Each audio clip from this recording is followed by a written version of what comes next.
be aware that I printed accidentally to the expense claim forms to that printer, so just make sure. I don't take it. Yeah, Okay. thank you.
Hey Siri, I can't wait for the 40 to come out.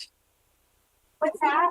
I can't wait for all 40 to come out. It's taking forever. So I'm taking what's here.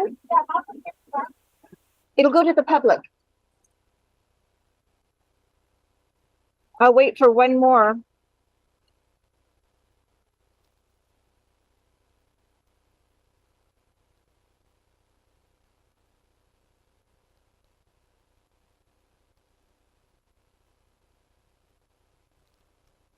Taking so long.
Oh, just a minute.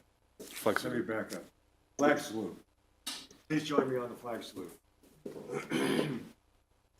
I pledge allegiance to the flag of the United States of America and to the republic for which it stands, one nation, under God, indivisible, with liberty and justice for all. Okay, now we'll do a roll call.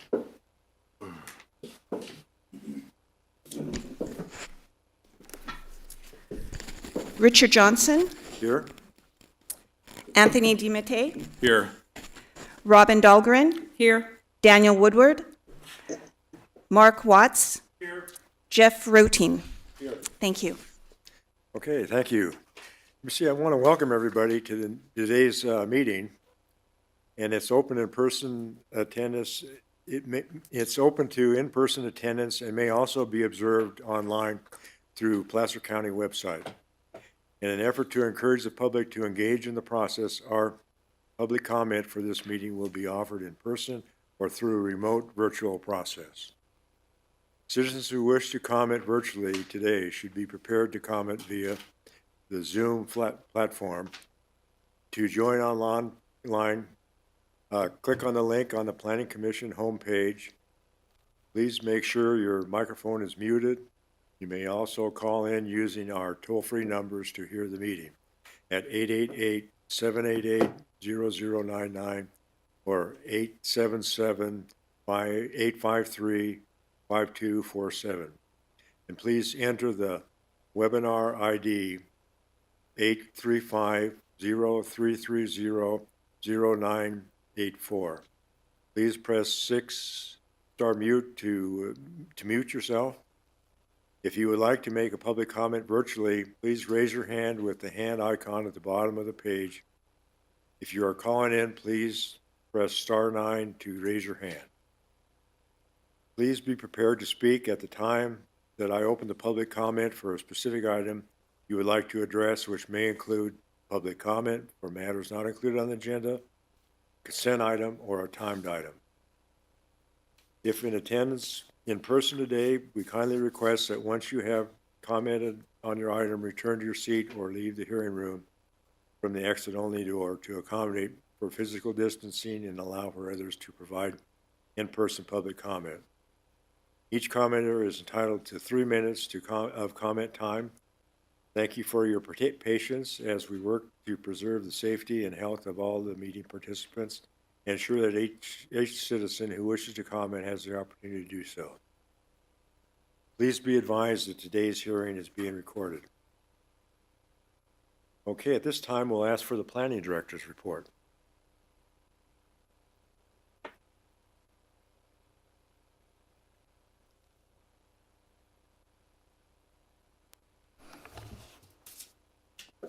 Hey, good morning, Chairman Johnson, Commissioners, Chris Pahuli, Placer County Planning Director. Wanted to start today's update with some scheduling items at the Board of Supervisors. Last week, the board approved the Tahoe Basin Area Plan Amendment Package and the Hidden Falls Park Use Permit Modification, which were both recommended for approval by the Planning Commission at previous meetings. Planning does have a number of items that are headed to the board in the next month that I wanted to highlight so the Planning Commission is aware of them. Next week, on Monday, November 13th, the board will hear the contract award with PlaceWorks for the Placer County General Plan update. The following day, on Tuesday, November 14th, they will consider the Auburn Airport Compatibility Plan rezone. I should note that that hearing will begin at 2 p.m. and will be held in this room. After the Thanksgiving holiday break, the board is scheduled to hear a presentation on Monday, November 27th from planning staff on the Housing Rezone Program. At that meeting, staff is also expecting to receive direction on the properties included in that rezone program. On Tuesday, November 28th, the board will be considering the entitlement package for the Friswold subdivision in the Riolo specific plan area, the Tykert entitlement package rescission and rezone, and an MOU with SACOG for funding to complete the Auburn-Bowman Community Plan. In addition, staff did receive an appeal from the Morgan Crossing applicant of the Planning Commission's decision related to the application completeness determination. And that appeal hearing will also be occurring at the board on November 28th. Should note that both meetings on the 27th and 28th will occur here in the Planning Commission room to handle the anticipated public interest in the items for those two hearings. So as it relates to the upcoming Planning Commission meetings, we are still tracking for a December 14th hearing in Tahoe, weather permitting, and we will be canceling the December 28th meeting. So please plan ahead. Our next meeting after that will happen in early January. A couple of additional items to note. I have received notification that Commissioner Herzog will be stepping down from his seat on the commission. The District 2 office is currently recruiting for a replacement, so we should have a new member soon. At your last meeting, I mentioned that we will have a transition with the Planning Commission clerk. We do have Judy Tichy here clerking today's meeting as Andrea was not available. I am working with the clerk of the board's office to transition into providing clerking for the Planning Commission. This transition will allow for us to better align with processes that the board uses for their meetings.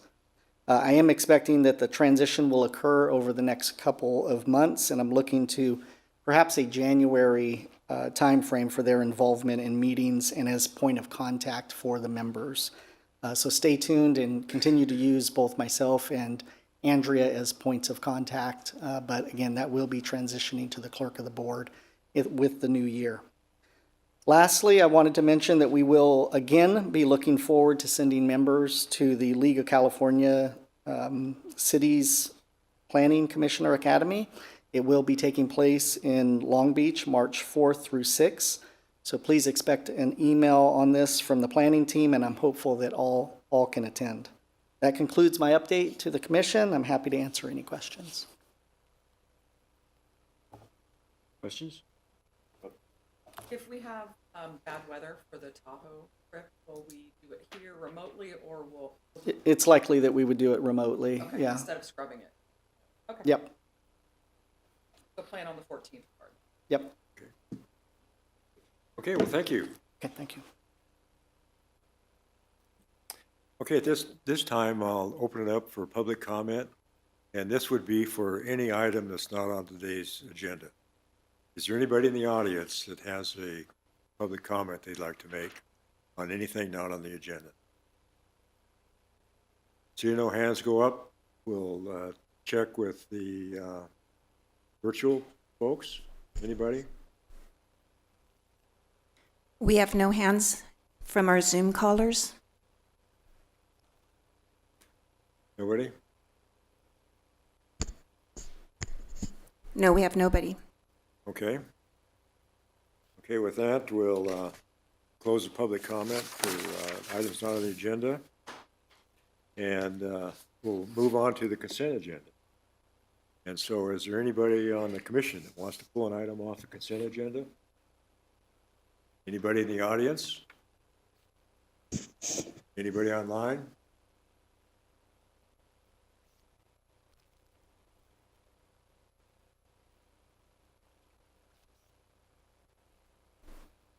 No, I see no hands online from our Zoom attendees.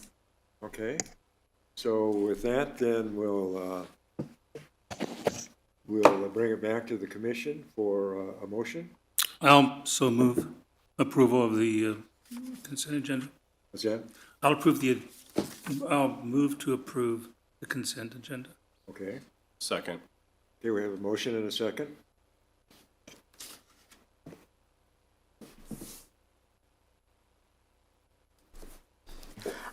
We have a motion by Commissioner Watts, a second by Commissioner DiMattei.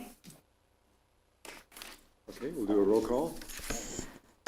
Commissioner DiMattei, Yes. Commissioner Dahlgren, Yes. Commissioner Watts, Yes. Commissioner Roteen, Is this the, yes. Yes. Okay, thank you. And Commissioner Johnson? Yes. Thank you. Okay, with that, we'll move on to our first agenda item, which is the Placer Commerce Center.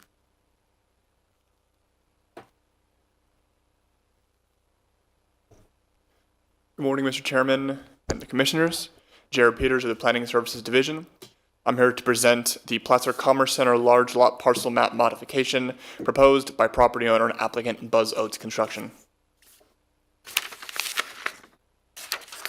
The 393.7 acre project site is located north of the city of Roseville at the terminus of Foothills Boulevard North, south of Athens Avenue, and north of the future alignment of Placer Parkway.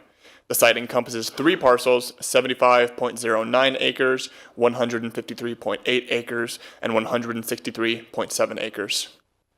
The site is currently undeveloped and has been used for cattle grazing in the past. The property is designated Innovation Center and Entertainment Mixed Use in the Sunset Area Plan.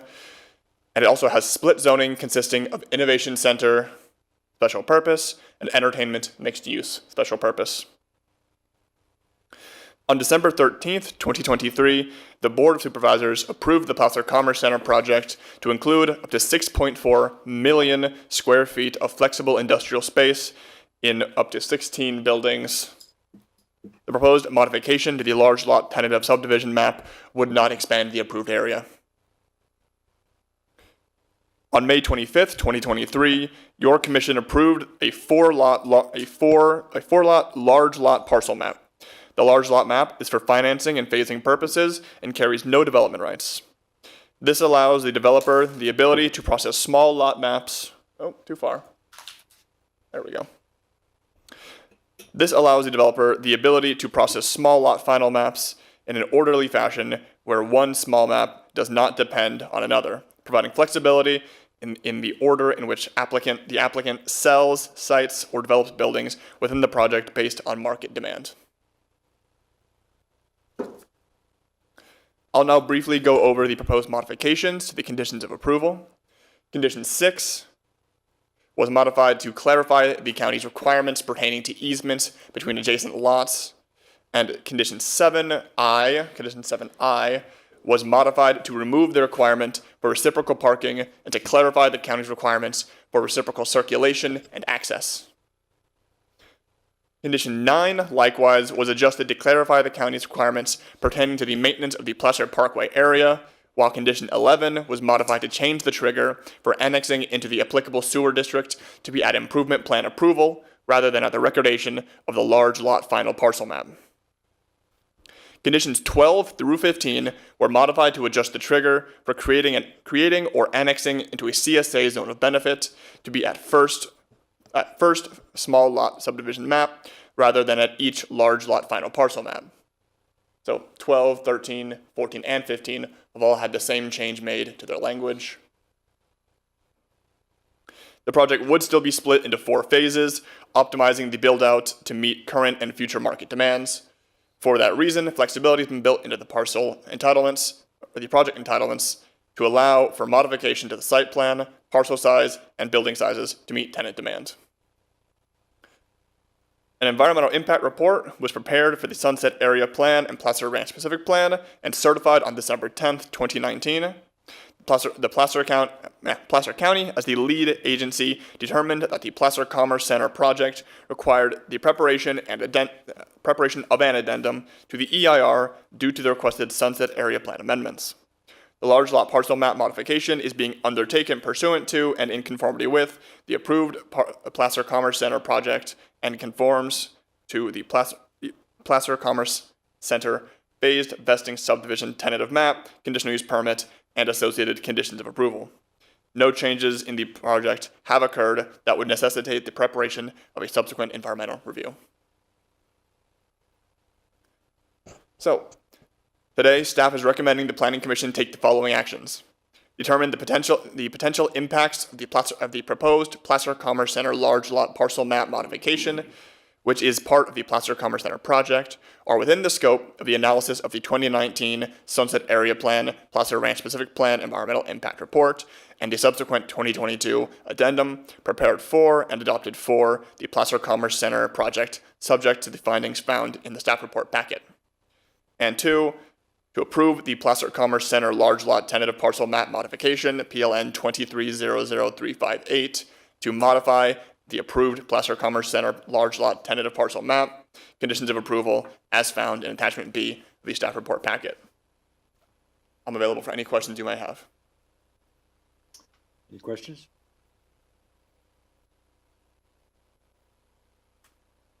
Okay, no questions from staff. Thank you. Okay, is the applicant here? You're welcome to step forward.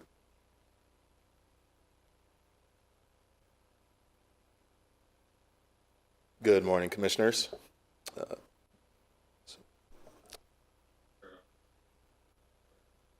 Presenting the owner of the land, PW Fund B Development.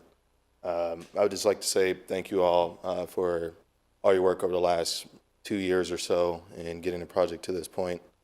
As far as the timing, or rather the reason why we're proposing modifying the conditions of approval is due to the timing. We have an anchor tenant that we're hoping to move forward with January of 2024, and the annexations into the districts. As you know, this area was largely undeveloped, and the Sunset Area Plan was recently created in 2019. So a lot of the annexations are still, rather the zone of benefits are still being created, and so the timing of annexation simply would not align with all the development that's happening. So that's the reason behind the proposal. So we're here if you have any questions or if you need any clarification. Thank you. Great. Any questions? Okay, thank you. Okay, I'll open it up for public comment. Anybody in the public that would like to comment? Anybody online? Yes, we do have someone online. Michael, you'll have 3 minutes to speak.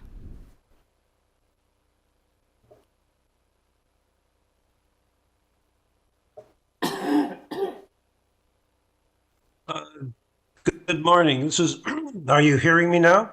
Yes, we do hear you. Thank you. Good morning. Thank you. Michael Garabedian with Placer County Tomorrow and Pacific to American Divide. I'm afraid that from the staff presentation, it was not very clear to me what exactly is being proposed at this time, because I heard a lot in the past tense, and I could not distinguish that to understand what. Maybe you could summarize exactly what the commission is being asked to do. I'd appreciate that, because have a general concern, have expressed concern about this development before, and the Placer County Conservation Plan use and this change from what I understood was a change from the Sunset Area Plan. But yes, please, if you could summarize what exactly the board is being asked to do today. Okay, we'll do that, Michael, when we complete the public comment. So we'll make sure that your question is answered at that time.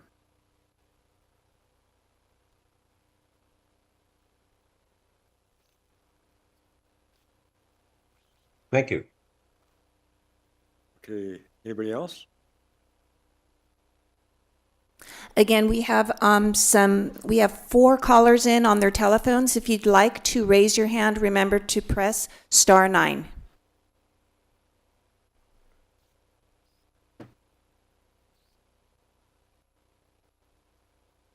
No, I see no other people wishing to comment. Okay, so with that then, I'll close the public comment and we'll let staff address the question that was asked.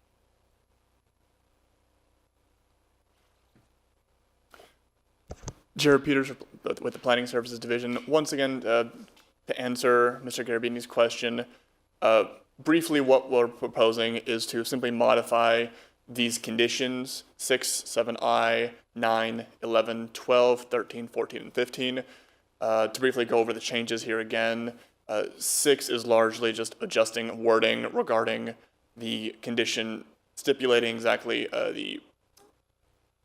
how we're going to be governing easements between the different small lot parcels on the Placer Commerce Center project. 7I is largely, let me pull up my notes again, excuse me.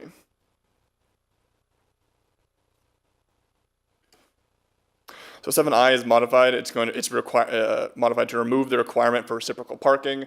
Essentially, the different parcels aren't going to be required to share parking, but we did clarify that we are still going to maintain that they will be required to have shared access and circulation.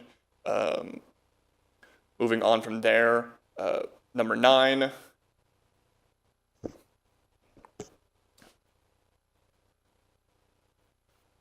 So condition 9 governs exactly who is responsible for the maintenance of the Placer Parkway area, as it is currently not finished.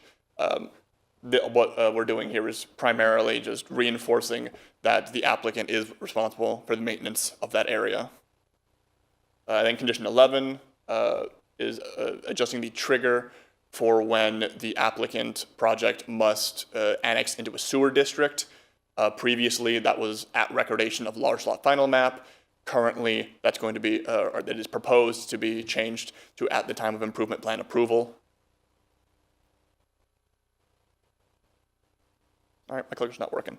But for the final 12 through 15, conditions of approval, 12 through 15, those are modifying the time that they need to annex into a CSA zone of benefit or create one. Again, changing from, let me give you the exact wording here, from each large lot final parcel map. So rather than at the recordation of each large lot final parcel map, the applicant would have to annex in at the time of a small lot final subdivision map, or first building permit, whichever occurred first. If there's no more questions. I guess I have a question now. There's apparently it appears that there's kind of a deadline coming at the end of 2023 as far as the finalizing of the large lot map. Is that correct, or right interpretation? I believe that's correct, yes. And so then I guess the question is, and all these changes are really intended to meet that requirement? Yes, the changes were taking place to make this kind of transition and make it as easy as possible while still maintaining a fair and strong outlook from the county to make sure the project moves forward both at a pace that is reasonable, but still maintaining, a reasonable amount of county supervision to make sure the project conforms with all codes, the Sunset Area Plan, the PCCP, and the mitigation in the EIR. So there's really nothing out of the ordinary in terms of what the changes are? No, nothing out of the ordinary. Okay, well, any other questions? Okay, well, thank you. The applicant, do you have anything to add? Okay, so, well, I guess we've closed the public hearing, so at any rate, I'll bring it back to the commission, and if you want to have some discussion or make a motion, you're sure welcome to do that right now.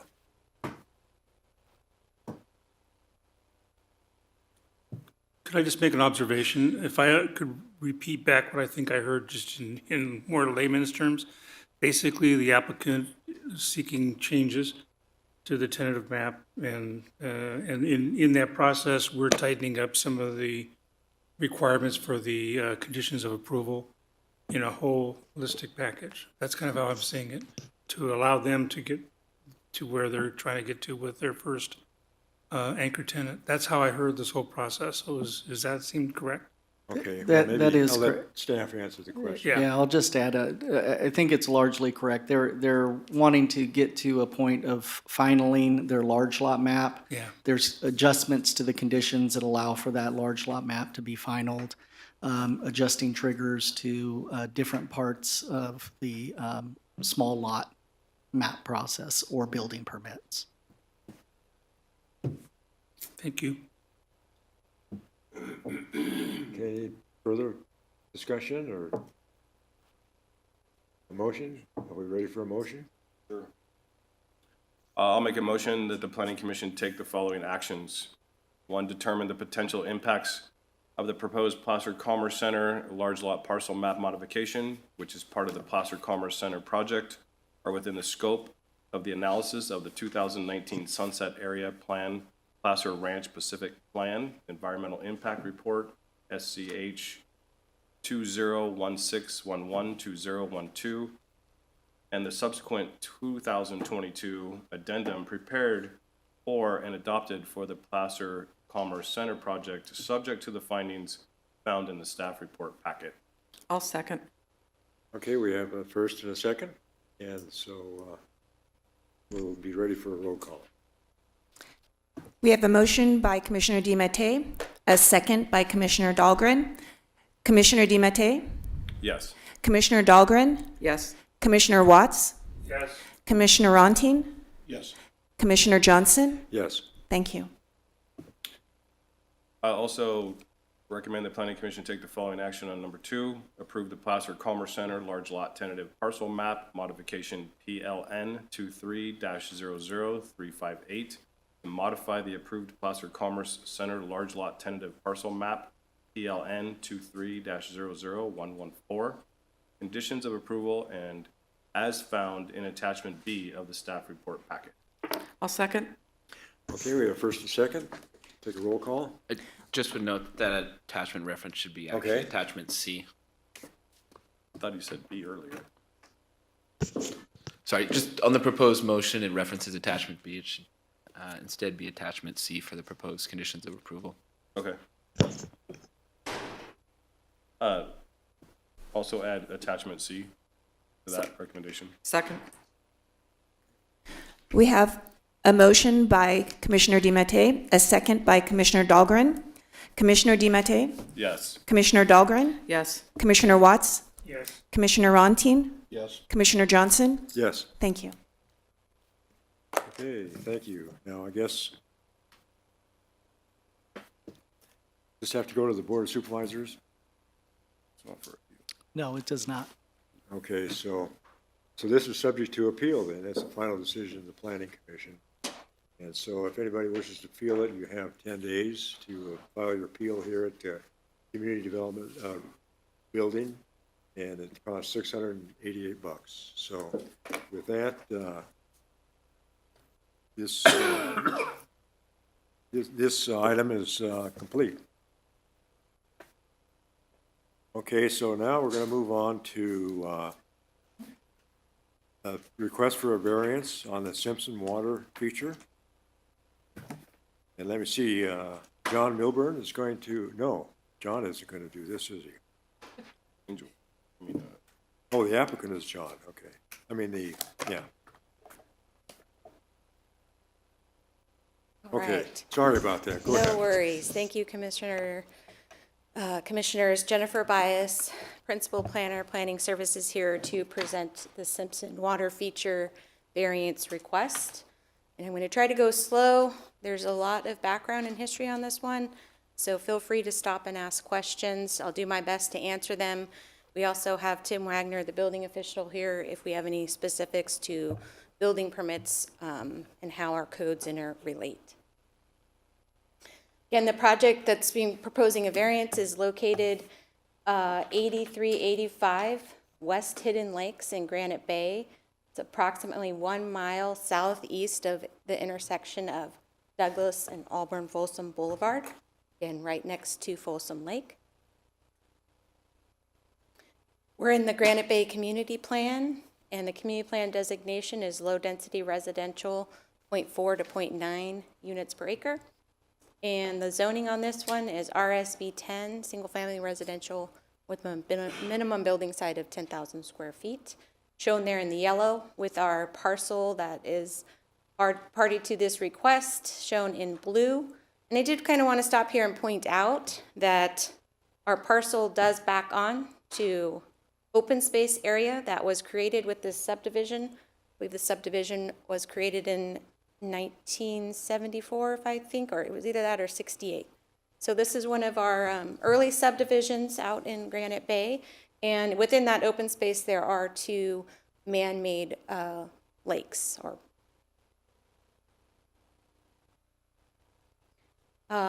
this picture is depicting an aerial of the existing lot, Lot 23.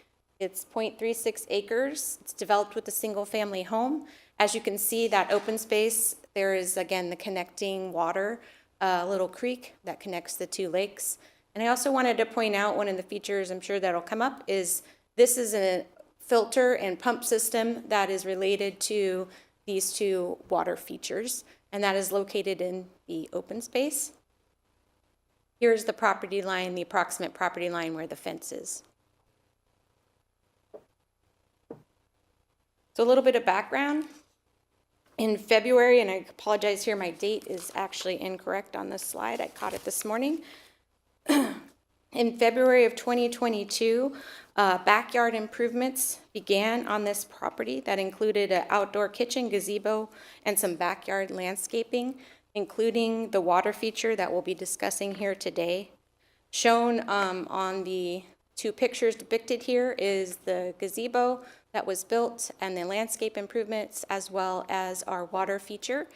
I want to point out on this water feature, it has a reflecting pool or pond, as well as a wall-like structure that is basically like a waterfall component to it. In July of 2021, the HOA did approve these improvements for this parcel, and again, work began in February of 2022. In March of 2023, and again depicted on this photo, was included in the file, the county did receive complaints regarding the height, the scale, and the design of what looked like a large wall that was being constructed on the lots from the neighbors. I believe there was 13 complaints in total. The complaints related to views being blocked along the open space, the wall being an eyesore, as well as, again, the precedents for creating a wall along the open space in the subdivision.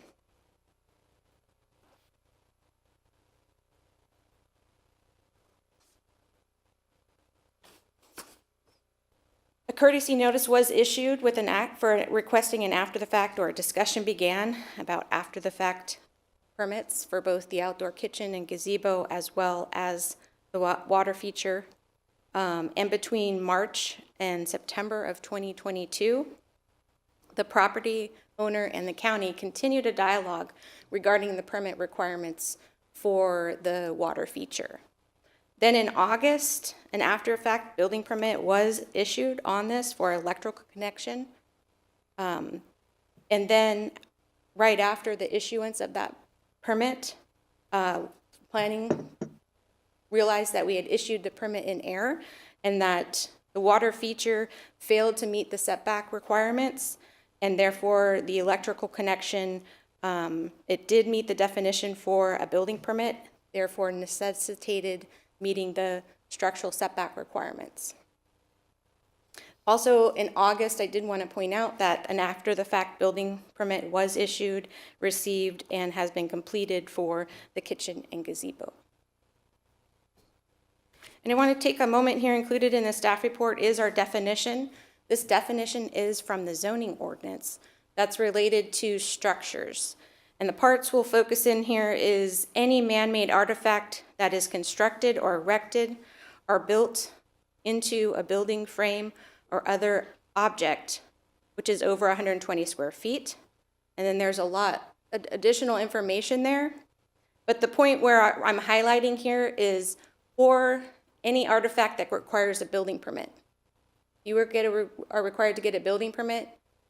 In our zoning code, you're required to meet structural setbacks. You become a structure.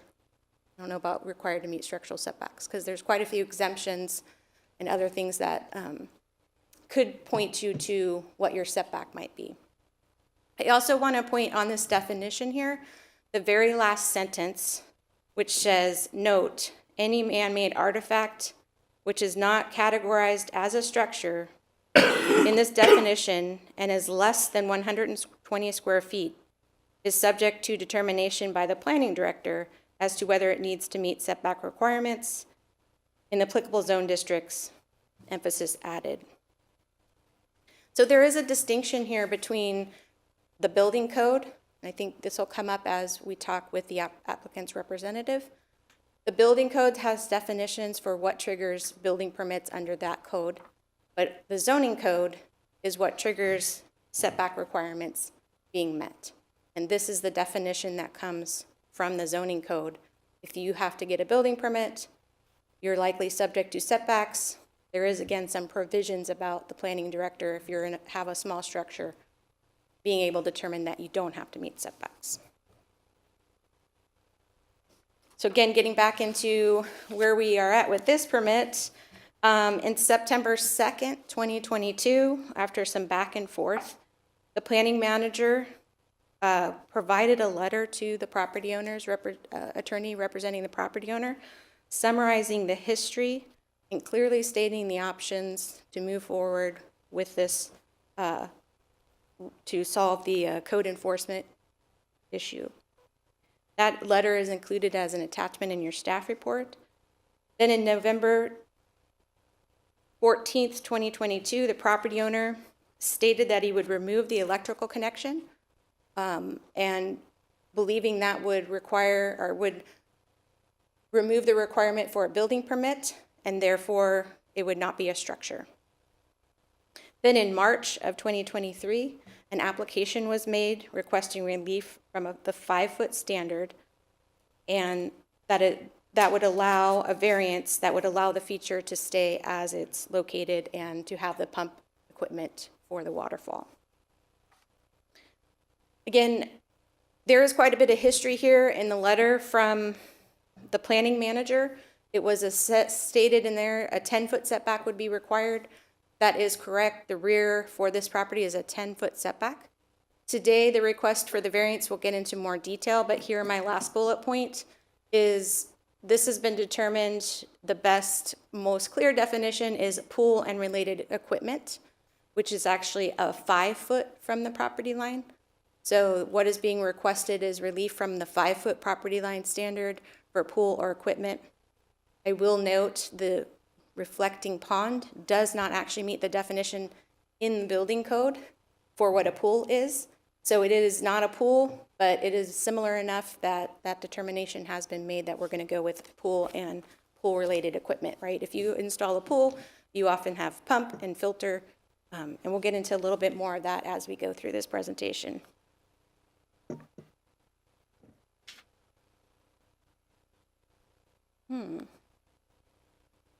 If you're in the back, my pointer is not working. I don't know if the... There we go. Thank you.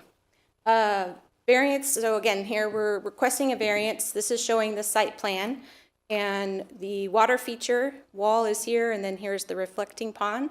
It would be, the variance is for requesting it to stay at a 0-foot property setback.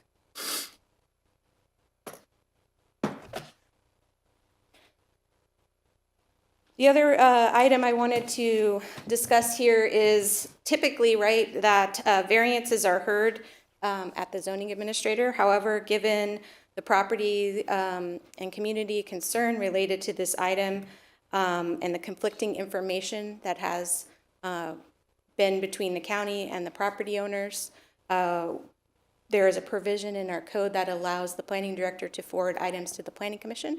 So that is why this item is being presented before you. We have not been to the zoning administrator with this variance request.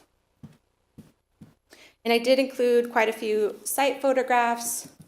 Shown here on the left is looking from standing on lot 23 on the property at the feature. And again, you can clearly see the pump house that's related to, again, the man-made lakes in the open space. And then the reflecting pond.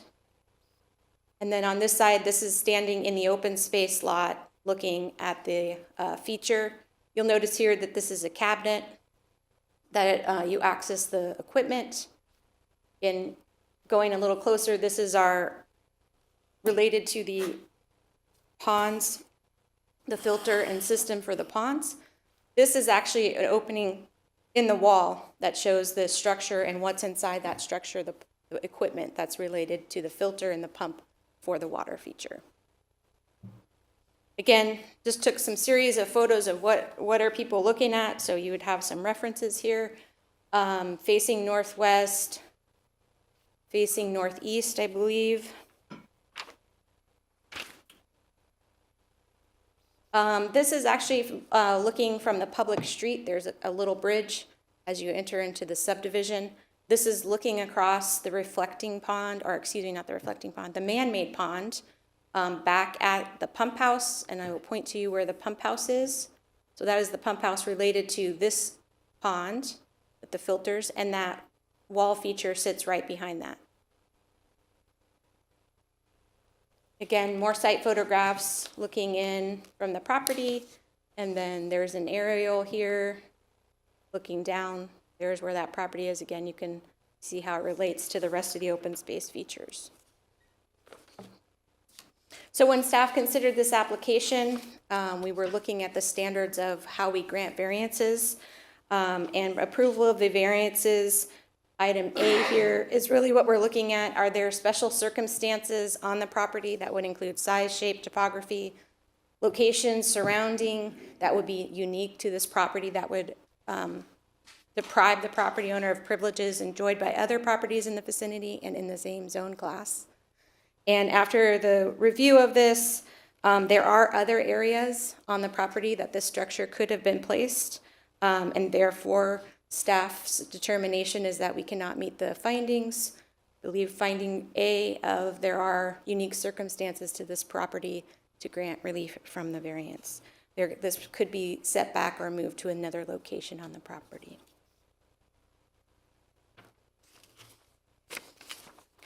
And for CEQA, when we deny a project, there's actually a statute exemption, 15270 of the California Environmental Quality Act for disapproval of projects. So that would be our recommendation on this for our CEQA finding. I also wanted to point out, I should have added another bullet here, again, for community outreach. The community outreach, right, consisted of the initial community complaints and concerns. This item was not presented at the MAC because variances do not typically go to the MAC, so I wanted to note that. And then I'm at my recommendation slide, and again, staff is recommending that the Planning Commission deny the application for the variance to reduce the rear setback on the east property line to 0 feet. There would be a minimum departure for 5 feet normally required for the reflecting pond and wall fountain, which I'm calling that the water feature. Before we get there, I did want to note and include it in the packet that you received today, we have received public comment on this. I believe we received 4 letters objecting to the proposed variance.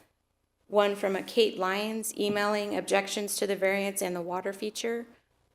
Shannon Moore, I've received a couple emails from Mr. Moore objecting to the variance and objecting to the feature. There was also included in your packet a letter from concerned residents from the Hidden Lake Estates community with 32 signatures on it, as well as Sam, I'm going to mess up his name, Sidin, who is currently the HOA president, but he did make a personal statement objecting to the proposed variance request. There was also correspondence from a Mary Ann Calhoun that provided some background information and history on the HOA and again, the applicant's communication with the county. And then we also have received a response to the staff report from the property owner's representative, John Milber from Milber Architecture, that was included in your packet. I think with that, I'm going to take questions. Any questions this time?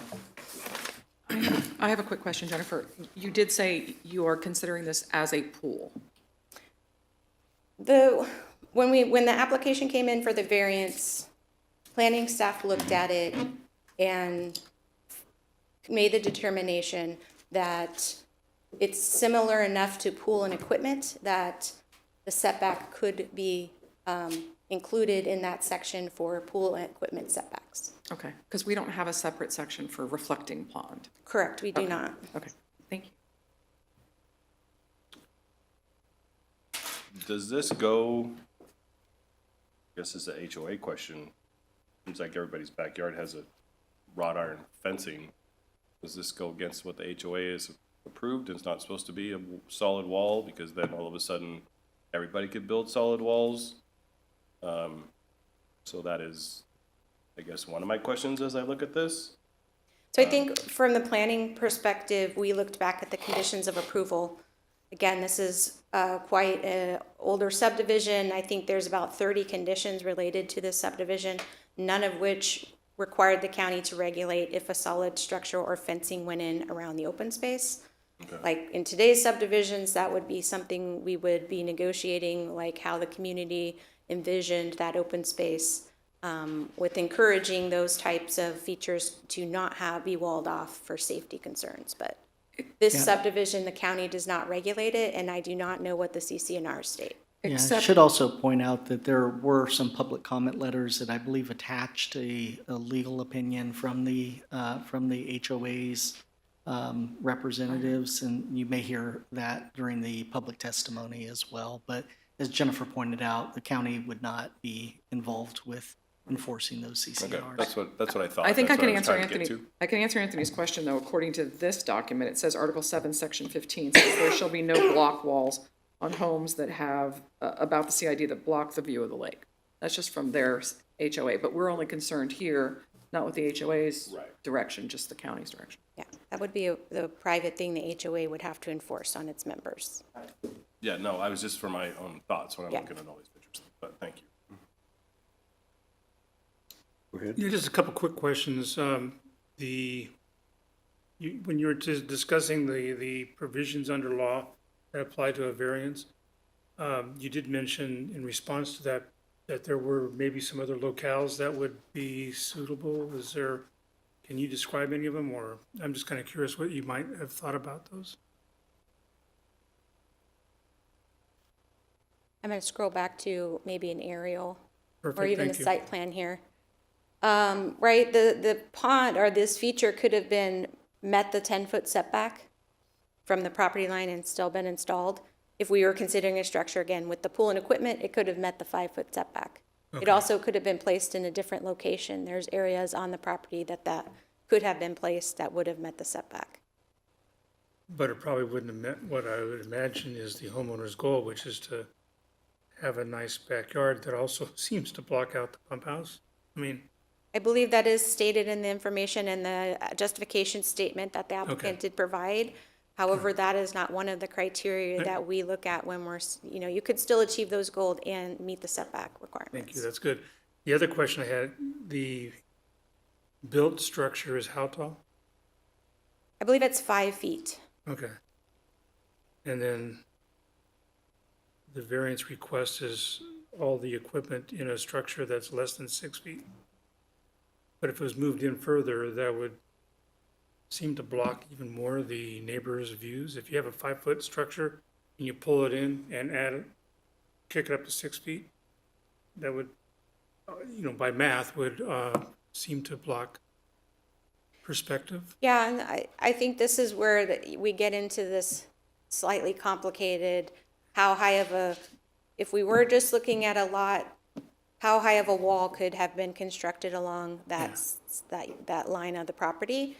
I believe you could have built a fence, I'm going to call it a fence instead of a wall. You could have built a fence at 7 feet. Right. So if you get over 7 feet, then per the building code, now you become a structure. Got it. Now you get kicked into, now you have to meet structural setbacks. Okay. So anything between the 5 and 6 feet, as I've seen it on various plans, we were just looking at the electrical plan and one said 5 and one said 6. But either way, that does not meet the definition of a fence that would then kick it into, now it's a structure. Thank you. I'm done, thanks. You done? Any other questions? Not I yet. think we'll have some more questions later. I'm sure you will. Okay. Thank you. Okay, so the applicant for the variance, are you here? Yes. Good morning, Commissioners. My name is John Milburn, and I firstly want to say that Bob Simpson is the property owner, and he, on advice of his physician, he has been diagnosed with some brain tumors. And the stress of these kinds of meetings, he was advised not to attend. Could you talk into the microphone a little bit? Oh, my client was not here. He would very much like to be, but upon advice of his physician, due to some medical problems, he couldn't be here. But he wanted to make sure you folks knew that this was very important to him. And it's been a focus on his life for the last couple of years. So with that, I want to thank you again for your time. I really want to just make two major points. There's a lot of history, as Jennifer mentioned, and goes back a couple of years. This project was approved by the HOA Association. There's lots of documentation that you can go through to see. They even had attorneys filing, presenting opinions about the ability of the Homeowners Association to approve this project. Second, I want to point out that the screen does not create a precedence for other property owners in this development to build walls. I know that was one of the concerns of some of the complainants, that was creating a precedence, and I don't believe that's the case if you read through the attorney's interpretation and review of the approval. So it comes down to Bob started this wall, and like in the timeline, basically, yes, around he got approvals from the HOA, and he applied in June of 2021, and then he was approved roughly in July of 2021. Started construction on or around January, late part of January in 2000. You're saying it was approved from the HOA? The HOA approved this in July of 2021. Okay. So was there another approval from the county or not? No. Okay. I reviewed I want to get there, because really this boils down to a definition that Jennifer presented in her slide, and I'd like to perhaps somehow get back to that definition of structure. So it was approved. It's been approved from the HOA. From the HOA, right? Yes. Now, if we could put that slide up, or I could just talk about it, the definition of structure, it's pretty complicated. And it parses, so here's what I want to say. It says elements or structures if they are over 120 square feet. Our wall is not. Our wall is about 60 square feet. Or taller than 7 feet in height. 8 feet in height, ours is 5 feet in height. So we're well below the definition of what a structure is by this definition. And it says, or an artifact that requires a building permit. And hopefully the building official can speak to this. I checked the building codes, and I checked the Placer County building codes. And in my response that you'll see in the packet, I don't want it, 6 pages of stuff, but bottom line is the building code says a wall or fence less than 6 feet high does not require a building permit. It says structures less than 120 square feet do not require building permits. So the sentence, or any artifact that requires a building permit, if the building if the building code is determining whether something needs a permit or not, hopefully you'll come in. If I'm wrong, I like to hear about it, but this is not a building structure, and by the definition of the building code, who issues building permits? So you're talking specifically about the building code here, right? I'm talking about the building code because who decides if something needs a building permit? See, or any artifact that requires a building permit. And the building department determines whether an artifact requires a building permit. Okay. So my first contention is that This does not require a building permit because it's not required to have a building permit by the building department. Second thing, our structure is outside of this definition because these requirements apply to structures over 120 square feet and over 8 feet high. Down in the middle of the definition, it says, additionally, any man-made artifact not defined as a structure in this definition shall be subject to the watercourse setbacks, see section 1754, it doesn't apply here, for setback exceptions. Well, it does. 1754 is critical. If it's not defined as a structure in section, let me go back. Additionally, any man-made artifact not defined as a structure in this definition shall be subject to watercourse setbacks. See section 1754, 140 for setback exceptions. And when you look at those exceptions, the very first exception is that fences and walls are not required to meet any setbacks. Further down in the definition, it says pump houses and similar structures are not required to meet any property line setbacks.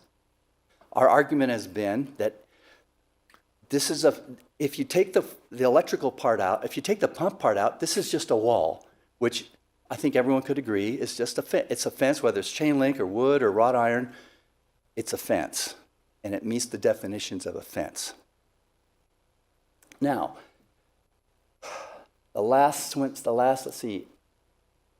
Note, any man-made artifact which is not categorized as a structure in this definition and is less than 120 square feet is subject to determination by the planning director as to whether it needs to meet setback requirements in the applicable zoning district.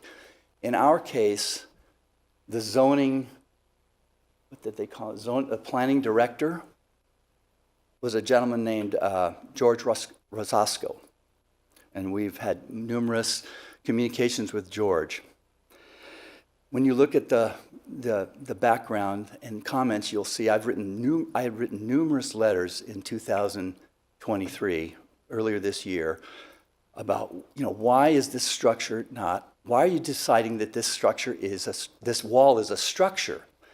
And it boiled down to adding electrical power to this wall is what Mr. Rosasco, the planning director, was deciding. That electrical permit is what's causing this to be a structure, because above any artifact that requires a building permit, he reasoned, and planning staff, I think will agree, they reasoned that a building permit includes an electrical permit. So that because you need an electrical permit, now you are a structure, and now you need to meet the setbacks because of this electrical permit. We find later on that the county staff backed off of this requirement and said, if you take the electrical power out of the wall, you don't have any problems. It's a compliant wall structure, however you want to label it, structure. You don't have any problems. All you have to do is take out the electrical. And Mr. Simpson at one time decided, yeah, okay, I'll take the electrical power out. I will move the pump. And this was, again, documented in emails back and forth. I will move this pump out of the wall, put it set back however far you want it, and we'll pump the water into the fountain to have the water run. That was rejected by Mr. Rosasco. The idea of moving the equipment out of the wall, since that was the thing that was causing this element to be considered a structure and to have to meet setback requirements, that idea was rejected. So Bob had no choice. Sure, he offered to take the electrical out of the wall, but he was going to put it someplace else. But we found out that wasn't going to be acceptable. That was all still going to, it was a component of the wall per Mr. Rosasco, and as a component of the wall, even if it was remote, it still made this wall a structure. So I've contended all along, even in my original variance, I wrote a letter back in April my position on this project and why, to defend it. And at the end of my comments, I said, this wall doesn't need a building permit, is not required to have setbacks, so we don't need a variance to get relief from setbacks that we don't need in the first place. That comment went unanswered. Mr. Rosasco wrote, the only document we have is a letter by him on September 21st of 2022 saying, here's a list of he documented all the emails and correspondence between the owner, myself, and planning staff. And at the end, he said, this is a structure, you have to get a variance and a building permit. And if you don't, we're going to start fining you. That was in September, and that's why we proceeded with applying for a variance. So that's my position on the idea that this structure doesn't need a variance. I don't believe that an electrical permit is the same as a building permit. I gave an example. It was gone unanswered by planning staff as well. I said, what if a property owner, is Bob's neighbor, puts an electrical outlet, an outdoor outlet, on his fence that's on the property line? Does that electrical outlet now cause the fence to be a structure that now has to meet setback requirements? I think it's ridiculous if the answer to that was yes, but it's just common sense. Adding electrical to anything doesn't change its nature. If it would be approved without the electrical connection, how does the electrical connection now cause it to be a structure that needs to meet setbacks? Okay. You could beat that one to death, but I'd be glad to answer questions about that later. But assuming that you folks agree that this project needs a variance, I want to point out some reasons why you could find in favor of granting a variance for this project. But I do want to back up one way, because it's kind of important. Bob has neighbors that don't like him. That's super clear. And they have complained and filed complaints about this project. If you look at the complaints, they were all generated in a window of time between February 25th and February 28th of 2022. They are very similar, and it has if you look at them with some, some attention, you'll see very similarly worded. Many of them say, we were told that he needed a variance. We were told that he needed a grading permit. We were told, I understand that he has, that this doesn't meet code. Well, someone was telling them this stuff. And we think there was a neighbor or more, one or more neighbors, arousing other neighbors to complain against this project. They complained of a project that was an eyesore. They complained of a project that was blocking their views. They complained of a project that, I think that was it. It was an eyesore. It was a concrete cinder block wall. Well, you've seen the photographs. It's not a cinder block wall. It's a beautiful wall. Its finishes extend around the entire structure so that even from outside of Bob's property, it's an attractive wall. You look at one photo, there's only one place that I could find where the public could actually see this wall, and there was a photo of it presented. It's a photo from the bridge, a T intersection where the road goes to left, to east and west, Hidden Lake Estates Road. At that point, you can see a big fountain in the lake, in the man-made lake, and way beyond that is 400 feet. I measured it on Google Maps today. From that intersection, from the point where the public can see the back of Bob's wall, it's 400 feet. It's 375 feet to the closest corner of his property. And if you look at that picture, if someone has to point out the wall, okay, Jennifer would have to point out the pump house.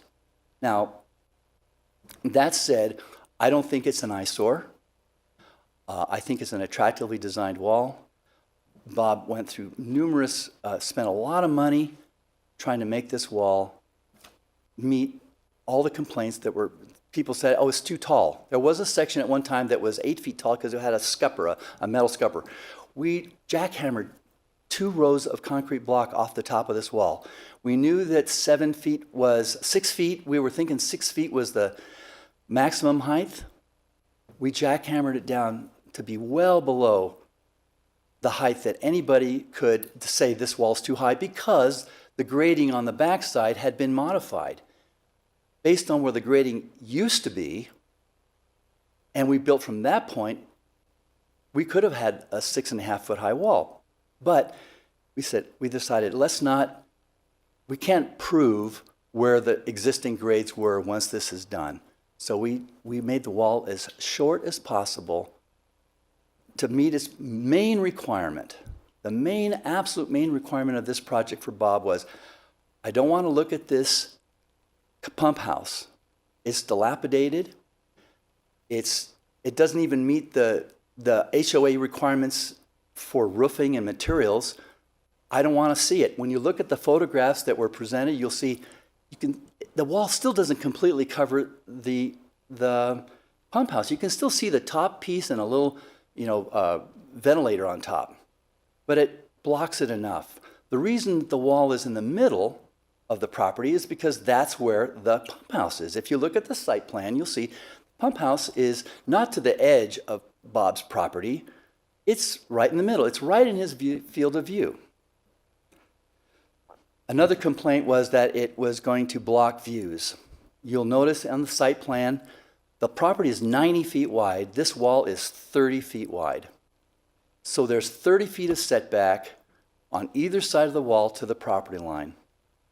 I've got photographs from neighbors. I didn't present them because, you can look at photographs all day, but neighbors can see past Bob's wall. They can see the lake. They can see the fountain, the main feature of the public lake. So we are not blocking views. It is not an eyesore. It meets the requirements of the definition that it is a wall less in area and less in height than would require a building permit. Mr. Rosasco decided, no, I'm going to require a variance. And I asked multiple times, on what basis what criteria are you using to call this a wall? Those emails were never responded to. I found out that there's a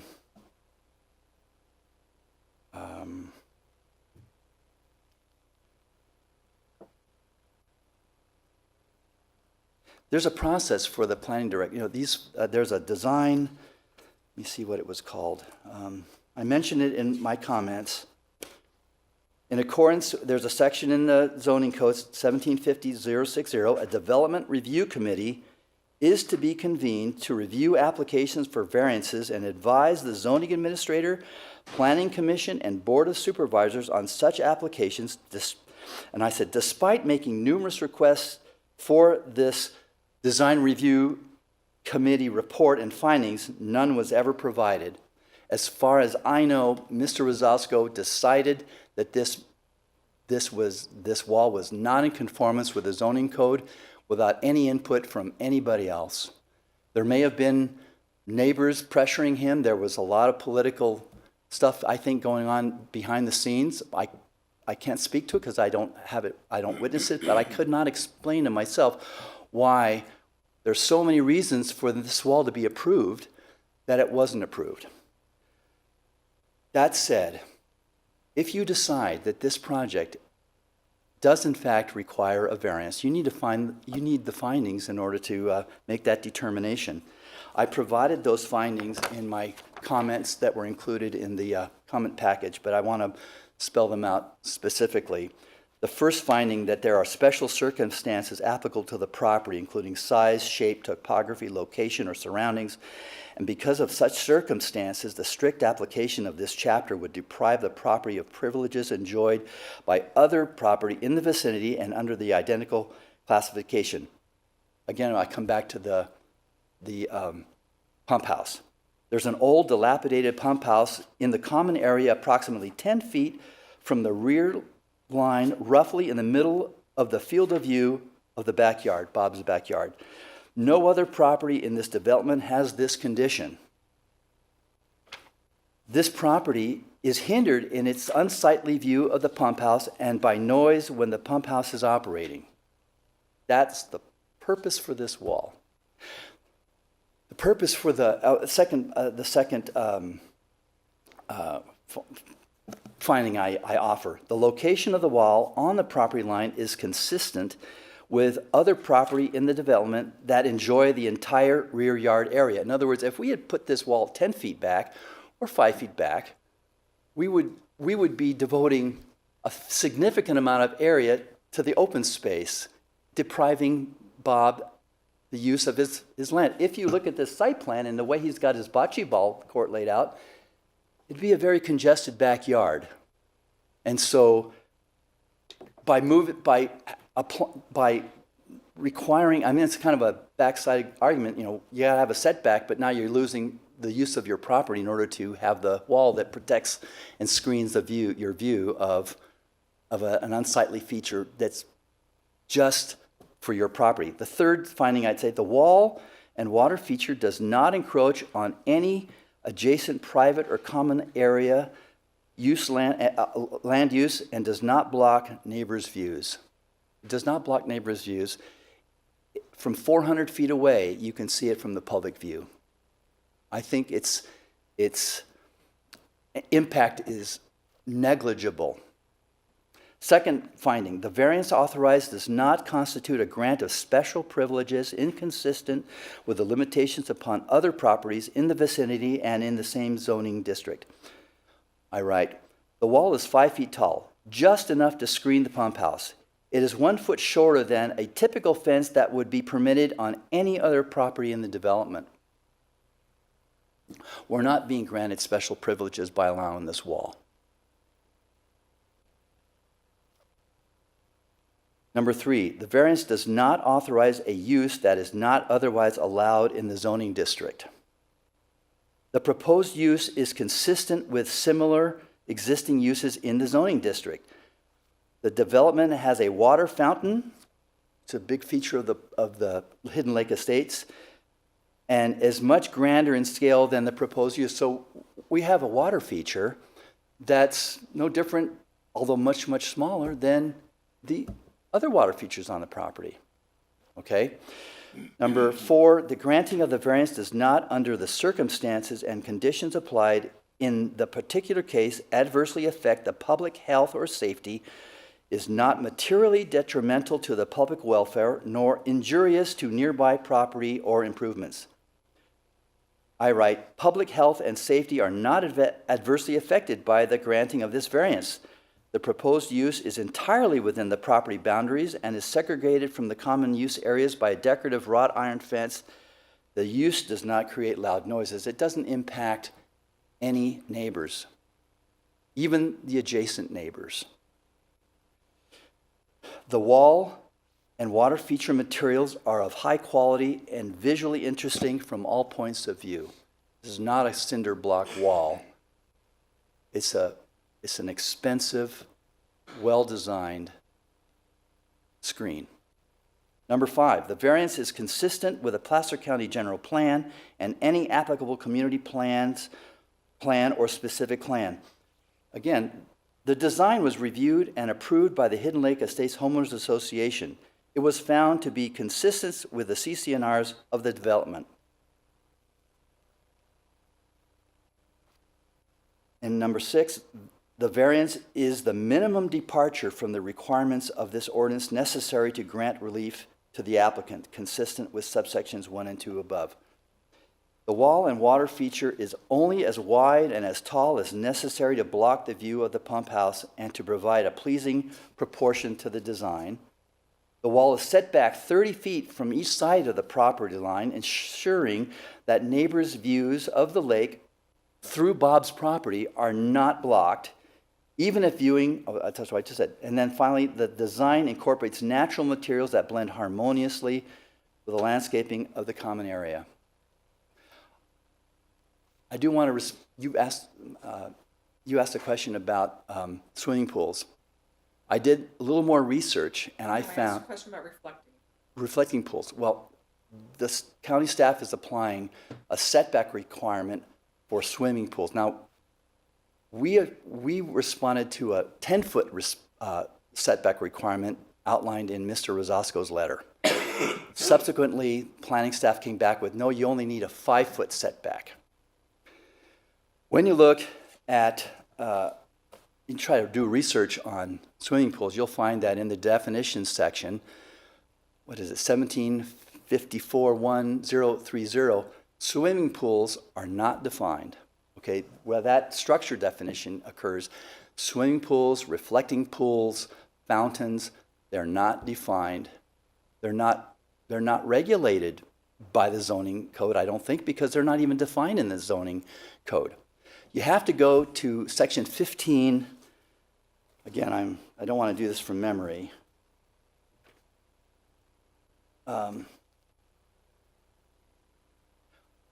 If you ask me to find the reference, I will, and you have it in your packet. We have all the information. Okay. Same with the information that you're reading to us, we have that as well. Pools, reflecting pools are considered landscaping by it's section 15 something or other. They're considered landscaping, not pools. Swimming pools suggest something you get into. If it was a swimming pool, or even close to a swimming pool, you'd have to have a protective fence with alarms around it. This reflecting pool is 18 inches deep. So I don't believe, you could argue that it's not even regulated. The pool portion of this, not the wall, just the reflecting pool part of this is not even regulated by the zoning code. Gosh, I feel like I've left something out. I'll think of it and I'll regret that I didn't stop a minute and say, but I'd be glad to, I'd be glad to answer to the best of my ability any of your questions. How thick is this wall? It's Front to 3 back? feet, 3 feet thick. It's that thick in order to incorporate the pump, the photo of the pump you saw. So there's just water lines running through that? There's no electrical in this wall? There is electrical. There is still electrical. The pump requires a 110 volt. But the pump is not inside that little box to the right? No. I would It's want inside the back. I did remember what I want to say. Talking about the permits, because one of the central points of the planning staff's report is that because it needs a building permit, it's now a structure.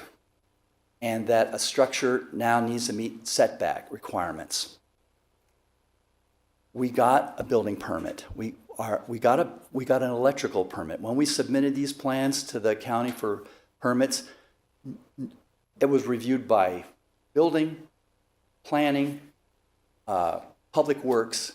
It never came up, oh, this wall, red flag, this wall needs a building permit. It never came up from the building department that this wall needed a building permit. They never required a building permit, even though they saw it on a drawing. Required a electrical permit.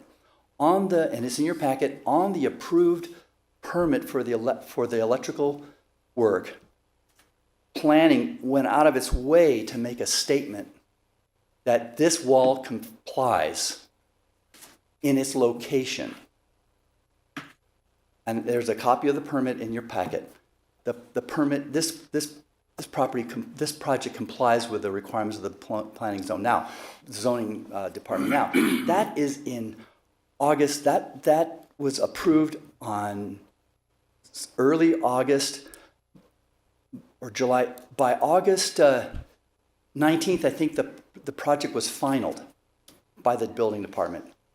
2 weeks later, or 3 weeks later, almost 4 weeks later, planning staff in that period of time had decided, oh my gosh, they got a permit, but you know, it's not the right permit. I'm not sure exactly why. They said, you still need a building permit. They wrote the letter saying that we needed a variance and that it needed to meet setback requirements a month after we got the permits that were required by the building department. So there's some real confusion, I think. Hopefully you'll shed some light on, is a building permit required? Is electrical permit the only thing they need? Did they meet the requirements of the building department? I contend yes. Finally, I didn't point to it but no, I did. Are you I'm ready, done. are you ready for questions? I'm done. Okay, I can talk a lot. we understand. Was Mr. Simpson the president of the board when he applied for this original HOA permission? No, He was not president of the board during that time? I do not believe he was. He was not on the board when this project was submitted to the, ACC. right. Okay, any more questions this time? When did he purchase the home? I do not know. Much prior to obviously building the walls. Oh, no, yeah. No, I'm his architect. We did a remodel to the room just outside of his outdoor kitchen.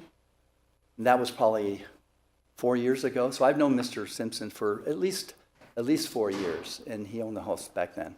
Yeah, I guess my question, you stated the primary purpose was to screen from both noise and visually the pump house behind That's there, correct. dilapidated, et cetera.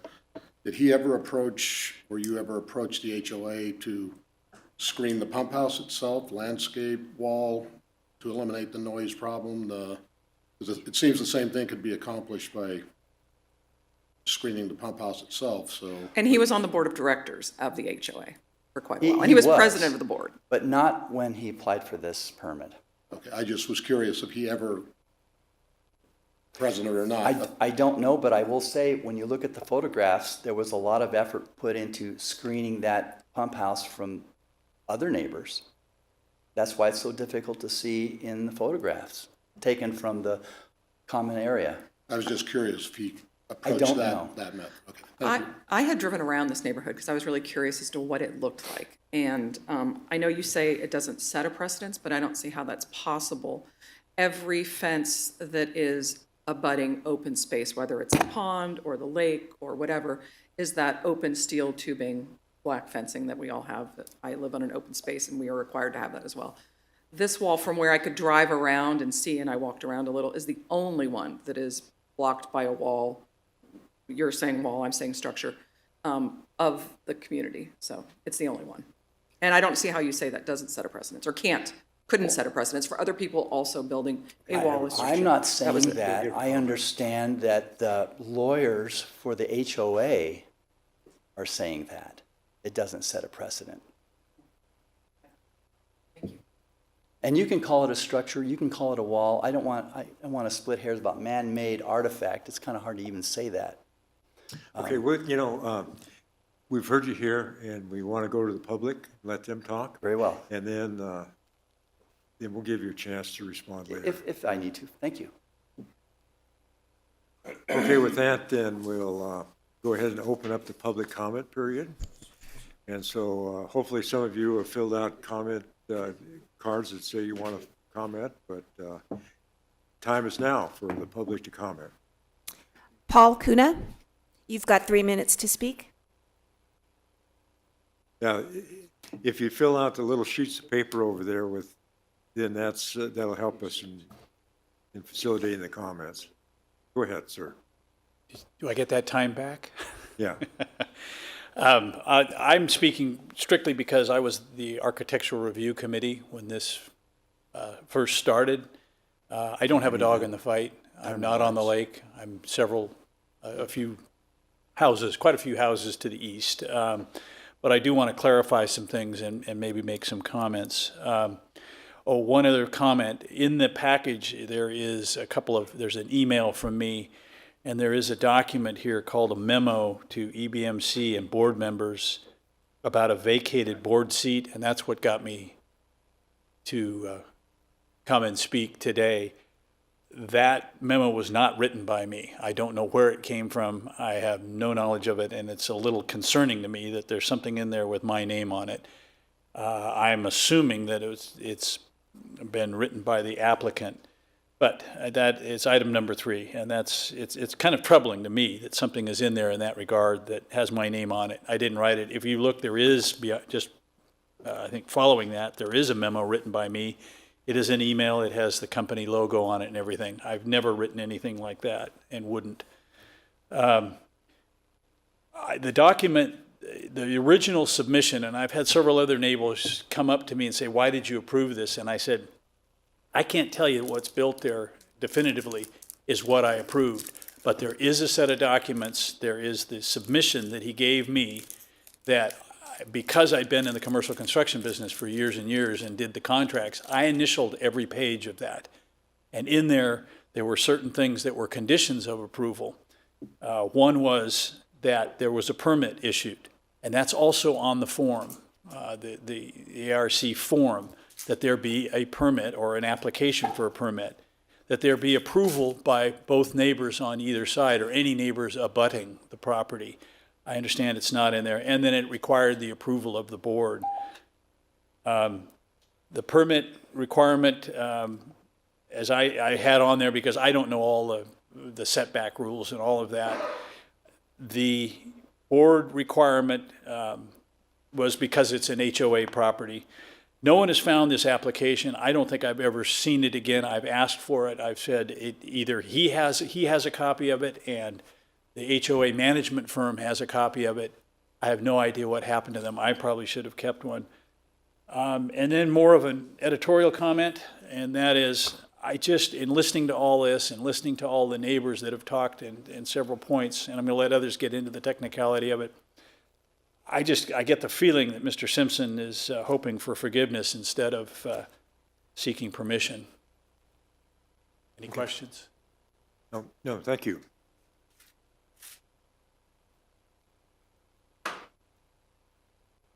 Okay,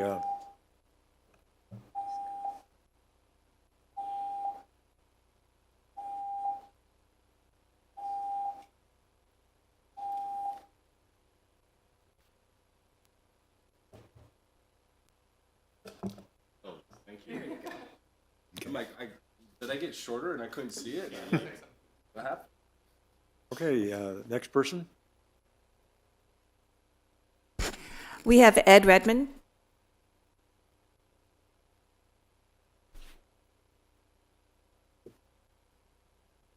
Good morning. My name is Ed Redmond, and I live in Hidden Lakes. I've lived there about 20 years. I've spent about 8 years as a board member, not during this time that we are speaking here, but later on when this stuff was going to lawyers and doing all that stuff, I came back. Some homeowners asked me to come back and find out what was going on here, so I ran for an election. I got appointed on the board, and I'm not going to speak on ordinances and all that because I'll just make a fool out of myself. So I'm just going to speak about the feeling that we have there in Hidden Lakes. And this is my own personal feeling that we have there. And it's ruined our community. It is separated, everybody. And the people that live along the lake, you're right. Somebody was asking about, can you build a wall like that along the lake? And my answer is no, simply no, from our CC&Rs is no. I want you to look at that picture there and see where that wall is at. It's right on the property line. And you have a letter there from the attorney stating that the association was right in approving that. But in that letter, the attorney also says that the wall appears to sit several feet back from the property line. Mr. Kuna alluded to it earlier too. I asked for the permit, the drawings of this plan that the lawyer looked at that said it sat a few feet back from the property line. I asked for that. Nobody would give that to me. So I don't know if it was either there's two permits out there or two applications, or if the lawyer was looking at something different or what, but it just doesn't make sense. It doesn't make sense to me what I see there and what I know. There should not be a wall like that in our neighborhood. You alluded to the fact that you drive around, all the homes have got wrought iron fences in there. This is a this works great at the Roseville Galleria. You put that out in the front, it's a beautiful wall, it's got a fountain, it works great there. It doesn't work good here. Thank you. Any questions? Oh, okay. Thank you. Thank you.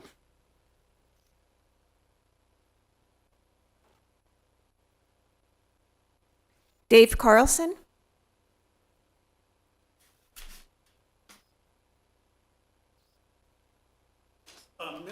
to go first? Cindy Carlson? We both signed in, is that okay? You have to step forward to the microphone. Good morning. Good morning. My name is Cindy Carlson, and I live across the street from Bob and Jamie Carlson. I was thinking with the comments that are coming in that it is really unfortunate when somebody is trying to make improvements to their property, and we live next door to a property that should probably be torn down because it's taken care of so badly. So it's unfortunate. In my opinion, the feature is professionally constructed. I've walked around all sides of it. I've looked at it from the back deck of a neighbor across the lake. As you could see, the front looks the same as the back, so the neighbors are looking at the same thing technically that the Simpsons look at from their backyard. It's beautiful, and I will go on record as in support of the variance approval requested by Bob and Jamie Simpson. I surmise, however, that opposition to the water feature has very little to do with the water feature itself and more to do with a vendetta against Bob Simpson. You see, a few weeks after the Simpsons' backyard landscape project was approved by the HOA, Bob then became HOA president. He was not president during this approval process. He wasn't on the board, I do believe, during this approval process, but he for sure wasn't president. During his tenure, he tried to move forward with needed maintenance and repairs to the community lake. The project could have resulted in an assessment to the neighborhood. And it was during this time that a group of what appeared to be organized neighbors, several who live on the other side of the neighborhood, not on the other side of the lake, the other side of the neighborhood, began engaging in vile and vicious vitriol toward Bob. The hostility not only showed in HOA meetings, it began to involve the Simpsons landscaping project. People trespassed onto Simpsons' backyard, some even at night with flashlights. Vandalism was done to their fence. Complaints were filed against them with code enforcement, and CHP was called 3 different times anonymously for work trucks in front of the property.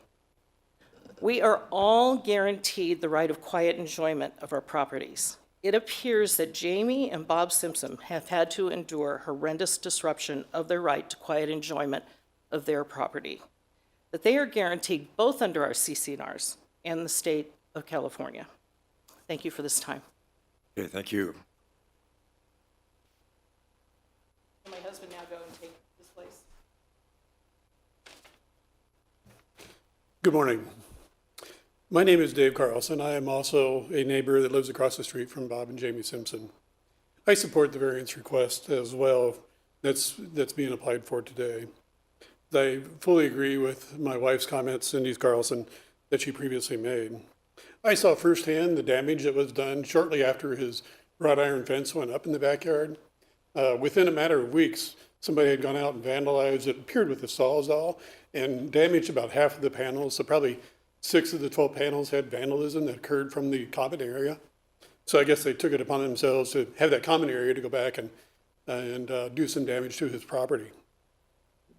I mean, I was totally amazed that such an act would occur in our neighborhood. We're all supposed to be neighbors and trying to get along, that I was, especially when it's a common area that backs up that everybody enjoys. And you could probably see from that picture that pump house is nothing to look at from the back. It's washed out, it's in disrepair. And so Bob trying to shield that was something very logical that he had talked with many times. And he had been talking about this for years. This wasn't, he'd been there, I think Bob's lived there maybe 8 years. And it was always an eyesore back there because you could hear the pump running. I think it had a bad motor for a while, so it was quite noisy. It ran all day long. So it was moving water from the fountain and from the one lake to the other. And just the disrepair of the building because it had washed out issues on that backside that you could kind of see from that one picture. And, in that building, the pump house is probably about 7 foot tall and about 8 foot square, I imagine. So it's kind of hard to shield something that is directly behind your house. That's the reason Bob put that there. Hopefully this variance can be approved so that the Simpson family can put this behind them and kind of live in peace and enjoy their water feature that they put in. Thank you. Okay, thank you.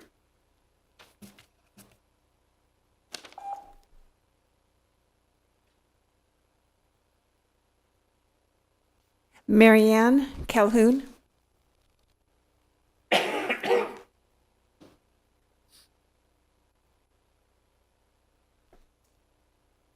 morning. I'm Marianne Calhoun, live in Hidden Lakes, and I was the chair, like Paul Kuna was in 2020 or 2021. I was the person before him. So I was very involved in making, working with neighbors and trying to approve projects. Just for the record, we had an issue the year I was the chair, just the neighbor next to Bob and the neighbor next to them, all about fencing and the lake. So it was something, my first week of being a chair, I was thrown into, how does this neighborhood work with these rules? And in our CC&Rs, as another past president of our board said, all the homes have open fencing. There is no wall at all in any shape or size anywhere. We have 2 lakes. And so, our community has 199 homes. And I just went on Google just now, and there's 9 homes that all look at that pump house. Bob happened to buy the house with the pump house there. It's like buying a house next to a school. The school exists first. And all the trees got removed before he built his structure or wall.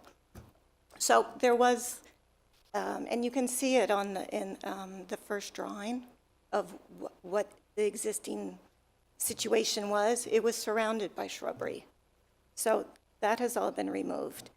The thing that concerns me, as I was not involved in this exact situation, with Bob, but was that in our process in the neighborhood for when you submit an application, there's very clear language that if you have any modifications, you have to submit another application. So yes, Paul Kuna approved the first one, and no one's been able to find that actual document. But in your attached documents from June 2021 about the initial project, it says, from under Bob's writing, we've installed a 6-foot-high, 8-foot-wide rock wall.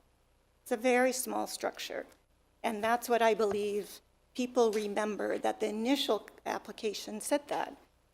But then in an email to me 6 months later, Bob says, oh, we're very proud of our plan, and he sent the plan to me, and he says it's 10 feet high. Well, a 6-foot-high by 8-foot, 6 months later, was 10 feet high, and then today, when it's built, apparently it's 30 feet long, and 5 feet high, and 2 to 3 feet wide. So there's changes been in that design. And as my understanding is Bob did not submit application to the neighborhood asking for a variance and for the board to look again at his new plan. And yes, he was the board president for a couple of months, huge amounts of chaos, and I think 50 people signed a letter asking him to step down from being president because of all the drama that was happening. So Bob sits in front of one of the lakes and understandably wants a nice view. Everybody does. Could you wrap it up? Your time's up. Okay, time is up. I think I've said enough. Thank you very much.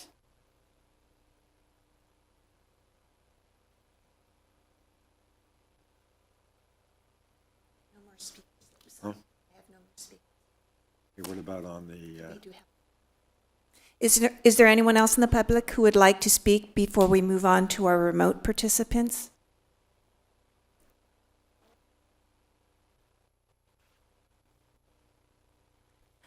Telephone 510-821. You have 3 minutes.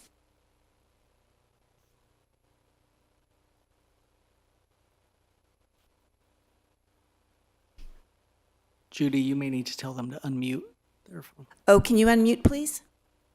I can do that for you.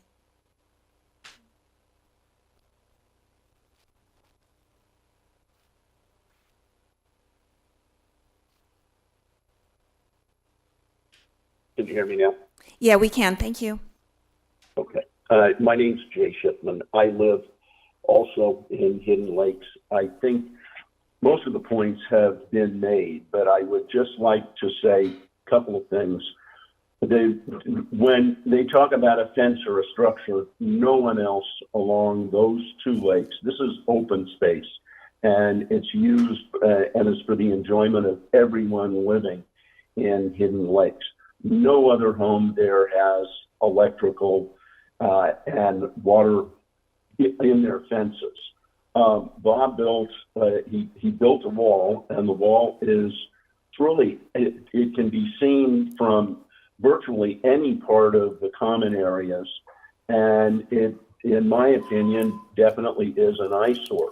The argument that they're using about the pump house, I think the remedy for that would have been to go, Bob was the president of the HOA, the remedy there is to ask the HOA to fix if the pump was not working, to fix it, which they did, and if it's the pump house itself is dilapidated, to repair and or replace the pump house. And I think that would be approved. But it is definitely seen from anywhere on the lake. It, in my opinion, sets a very clear precedent for anyone else.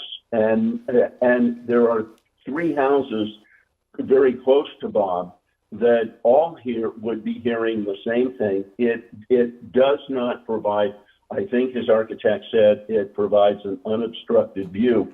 It is not unobstructed. The views from the houses next door do have that obstruction. Approximately a third of the 90 feet is his wall. So there is some partial obstruction. But I just think that it sets a very bad precedent. No one else has done that. No one else, everyone else has this open area. That was the open feeling. And when Bob bought the house, he obviously, if he's been there for 8 years, he's been enjoying the home with the pump house there. If building this wall was an afterthought, that's one thing. But to say that it's blocking the noise or is important to block the pump house, no one else, none of the other neighbors seem to be complaining the same way Bob did, and they certainly haven't built a wall. That's my opinion. And you do see it when you pull into Hidden Lakes. It is very obvious. Whether you go to the left to West Hidden Lakes, or if you go to the right, anywhere along Gina Lane, which is the first area there that opens onto a public park, that wall is very visible. Thank you. Any questions? Okay, thank you.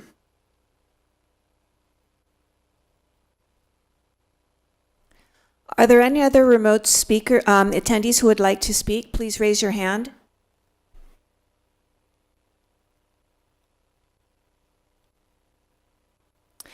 Casey Leon, please unmute. You've got 3 minutes. Thank you. Just very briefly, oops, I might be on mute. I'm good. Hello? Can you hear me? Yes. Okay, I apologize. I'm traveling.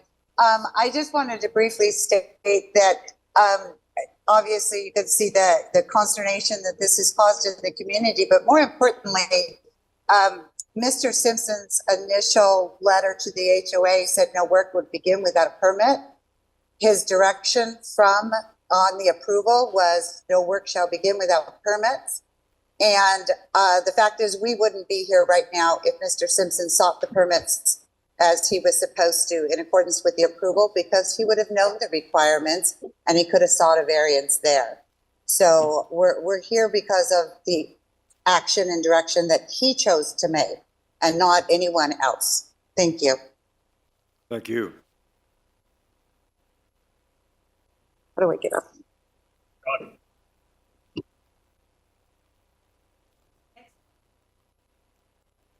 Next, we have Mo.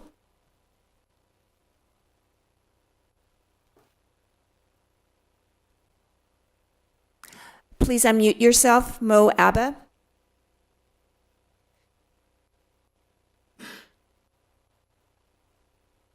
Can you hear me? Yes, we can, thanks. Okay, hello. My name is Mo Abba, and I've lived in Hidden Lake just about, I'm going to say 9 years, and I'm 4 houses on the lakeside, you want to call it pond or a lakeside, that's what I'm at.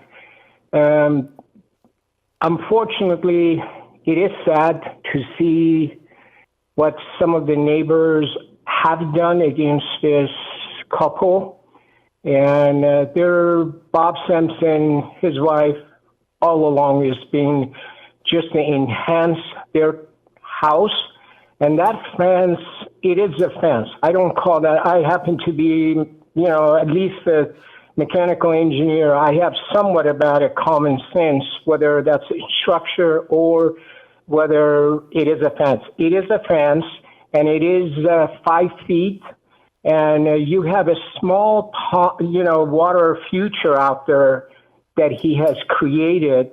And frankly, there is nothing like that in our community. And it is really shame on everybody that has gained against these poor couple, that their mission has been nothing but showing a goodness.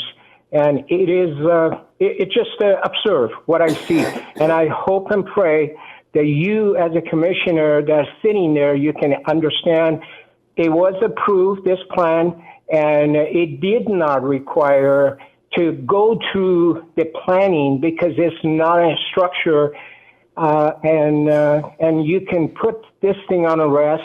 And after all the money has been spent to knock the wall down to the 5 feet from, I believe, could have been 7 feet. All that animosity began when Bob was, president of the HOA. And all he did to stand up for a bunch of nonsense that some of these folks have raised it up. And then just about a number of these folks, they went against Bob. And this, if it was in my house, none of that would ever happen. That's sad the way everything has worked. And even your planning department, I believe they've gone, they become a bias against Bob because of perhaps the one or two people knew your staff, and it's really shame on them as well. I just want to say that. And I just want to contribute, just to say my apology as a neighbor to Bob and Jenny to what they have gone through. Thank you. Okay, thank you.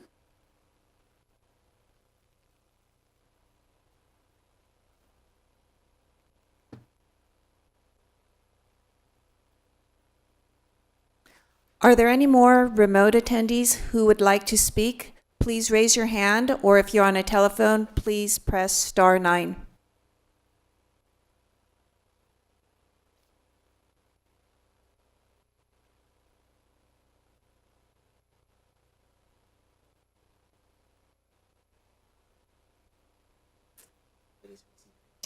Okay. Well, it looks like our public comment is finished, and so I'll go ahead and close the public comment part of this meeting and invite staff back.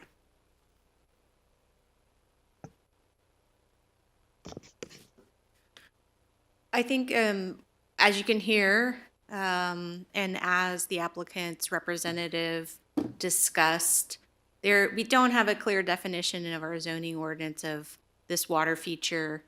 So we have looked closely at this, worked with the building department, worked with the planning director, worked with the planning manager, and a determination was made.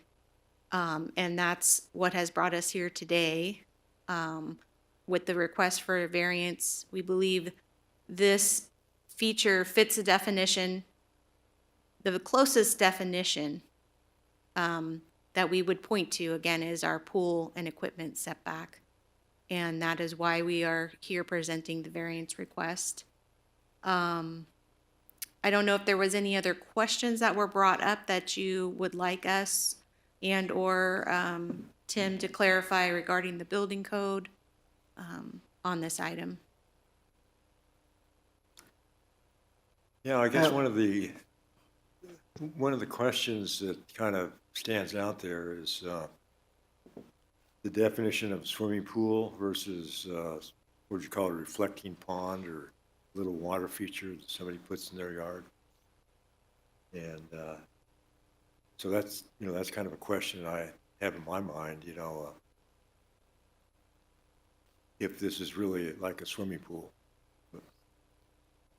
Yeah, I think, again, as Jennifer pointed out, we don't have a definition in our code about a water or a pond or a small water feature. Staff believed that the most logical interpretation of it would be to follow the requirements of a swimming pool. And so that's what we've done here.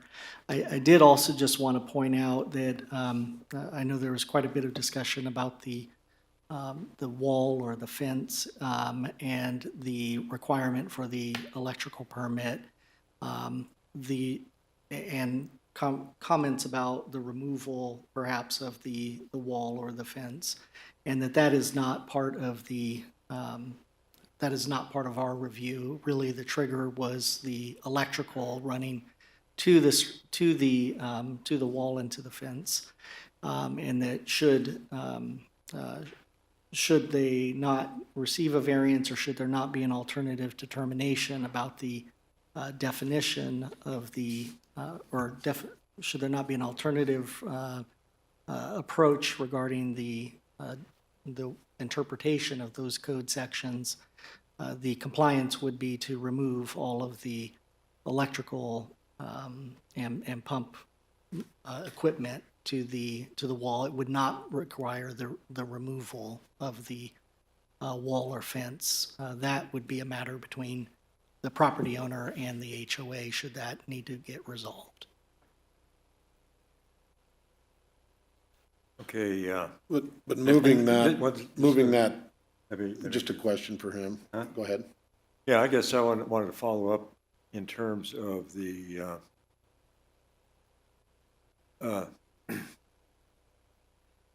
in the code that we saw up there, it didn't address the electrical directly. Is that identified in another section of the code? The electrical is not referenced here as part of Chapter 17 in the zoning ordinance.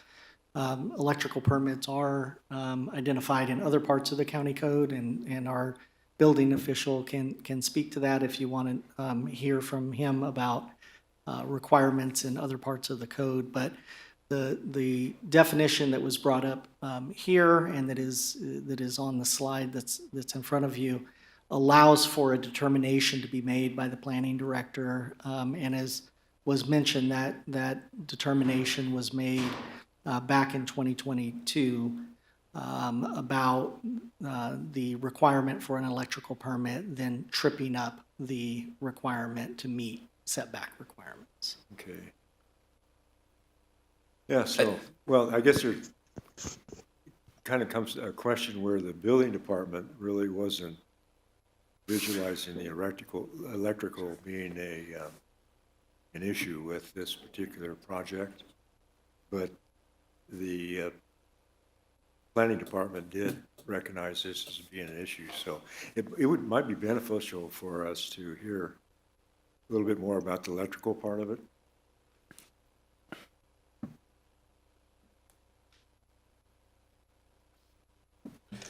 Well, good morning, Chair and members of the Commission. My name is Tim Wegner. I am the Chief Building Official for Placer County. And I have had an opportunity to review this file, and I'm glad to speak on a few things. One, I do want to distinguish my disappointment that the property owner would proceed forward with this type of project without contacting the building department and put themselves in an after-the-fact permit setting. So we're not allowed, through that discretionary period, to try to share with them what the requirements look like. So a little disappointed that this project got out in front of itself. To discern the difference between building permits and electrical permits, I can't speak to what the zoning ordinance interpretations might be, but what I can do is share with you what the building code preference or perspective might be, and that will help persuade our zoning administrator and our planning director to make those determinations. In the building code, there are actually distinguishable types of permits. We have a building permit, we have plumbing permits, we have electrical permits, and we have mechanical permits. By the nature of our permitting system, we issue all of our permits under a BLD designation, even though they might be under the other three entities, meaning we would issue an electrical permit using the BLD designation. Doesn't mean it's a building permit. And there are specific criteria for what a building permit is, and this electrical would fall under the electrical code and would fall under our electrical permit, even though it has the BLD designation. I also want to share with you a little bit that we do see, and it is not uncommon, for there to be lighting and other electrical components in perimeter walls, whether that's wrought iron, solid masonry, subdivision screening walls, other type of transportation screening walls. Many times those do have electrical within them, and for lighting, gate controllers, electrical outlets for holiday features they like to put along their fencing. So it is not uncommon to see electric on a boundary line within a fence. And then I think I wanted to also make sure that I will cover the definition of pools, which is defined in the building code. So a body of water greater than 18 inches in depth is when we get into pool requirements. And that's all bound around what drowning requirements look like and criteria. So this particular item, when I look at it from a staff perspective, when it was submitted as an after the fact with a site plan, with HOA approval for a fence or wall on the property line with electric, it would make common sense to me, my staff would issue an electrical permit for the purposes of that. Doesn't meet the definition of a pool, doesn't get a building permit designation. That's not a swimming pool. It's going to get an electrical permit under the BLD permit designation. That makes sense. I think those are really, the last thing I wanted to share is the building code determines, would call a wall or fence greater than 7 feet a structure, and we would require a building permit for that. 7 feet or less, by right, statewide, no permit required for a fence or wall, 7 feet or less. So I'm glad to answer any questions around those. Okay, so that fence, it could be limited by the subdivision conditions, though, is that correct? It could be, although we do not verify CC&R or HOA requirements. That's not our responsibility. We're bound to what the ministerial permit requirements are by the state, what the state mandates upon the county. So we do not look for HOA approval. In this case, we did see an HOA letter, and I do have that in the file, although it's not signed. It doesn't have the person who was the chair of the committee, which normally we'd be looking for, but I do have a letter from the HOA stating acknowledgement of this project. So I'm not sure about the validity of that, but at the end of the day, we did receive that at the time the staff issued the electrical permit for this project. Okay, I think so. If this subdivision was approved with a conditional use permit, then what you're saying is you would look at the state code for your approvals, and so then the conditional use permit would be a different type of issue, right? If it was required, but apparently it wasn't required in this case. Correct. This falls into what we call a ministerial permit provision, so we only look at what the state requires or any county ordinances that we adopted through the county code for the purposes of building permits. And there's no provisions around these type of conditions. Those conditions would either fall in planning, a zoning ordinance, or an HOA CC&R type of condition. But so no, we do not we do not look for conditions of approval. We don't look at developer agreements. These are by right parcels. They have a right to put these, use the permitting process for ministerial permits for patio covers, outdoor barbecues, many amenities that we add to our property over time. Okay. Are there any questions from here now? Okay, thank you, very good. I appreciate your comments. Certainly. Okay, I'm sorry, I kind of interrupted you. You had a question? He answered it with the electrical. Okay. Chair, if now might be an appropriate time, I can fill you in also on, I guess, where I see the Planning Commission's options and potential courses of action that the Planning Commission could take to move forward.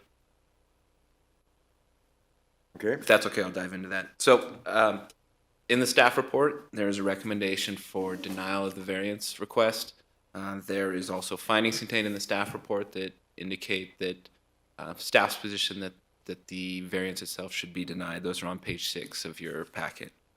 So that's certainly one option.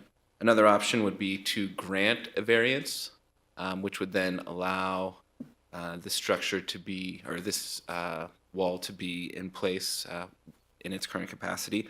In order to do that, you have to make findings. Those are contained in Government Code 65906 and in our county code and 17.60.100. They're also, I believe, slide 31 in the presentation. I may be off a number or not. But it is something that you're going to have to consider if you are looking at granting the variances, that you will need to meet those requirements. And there's 6 requirements there. It is they must meet all of them to grant the variance, so that's something you would want to evaluate.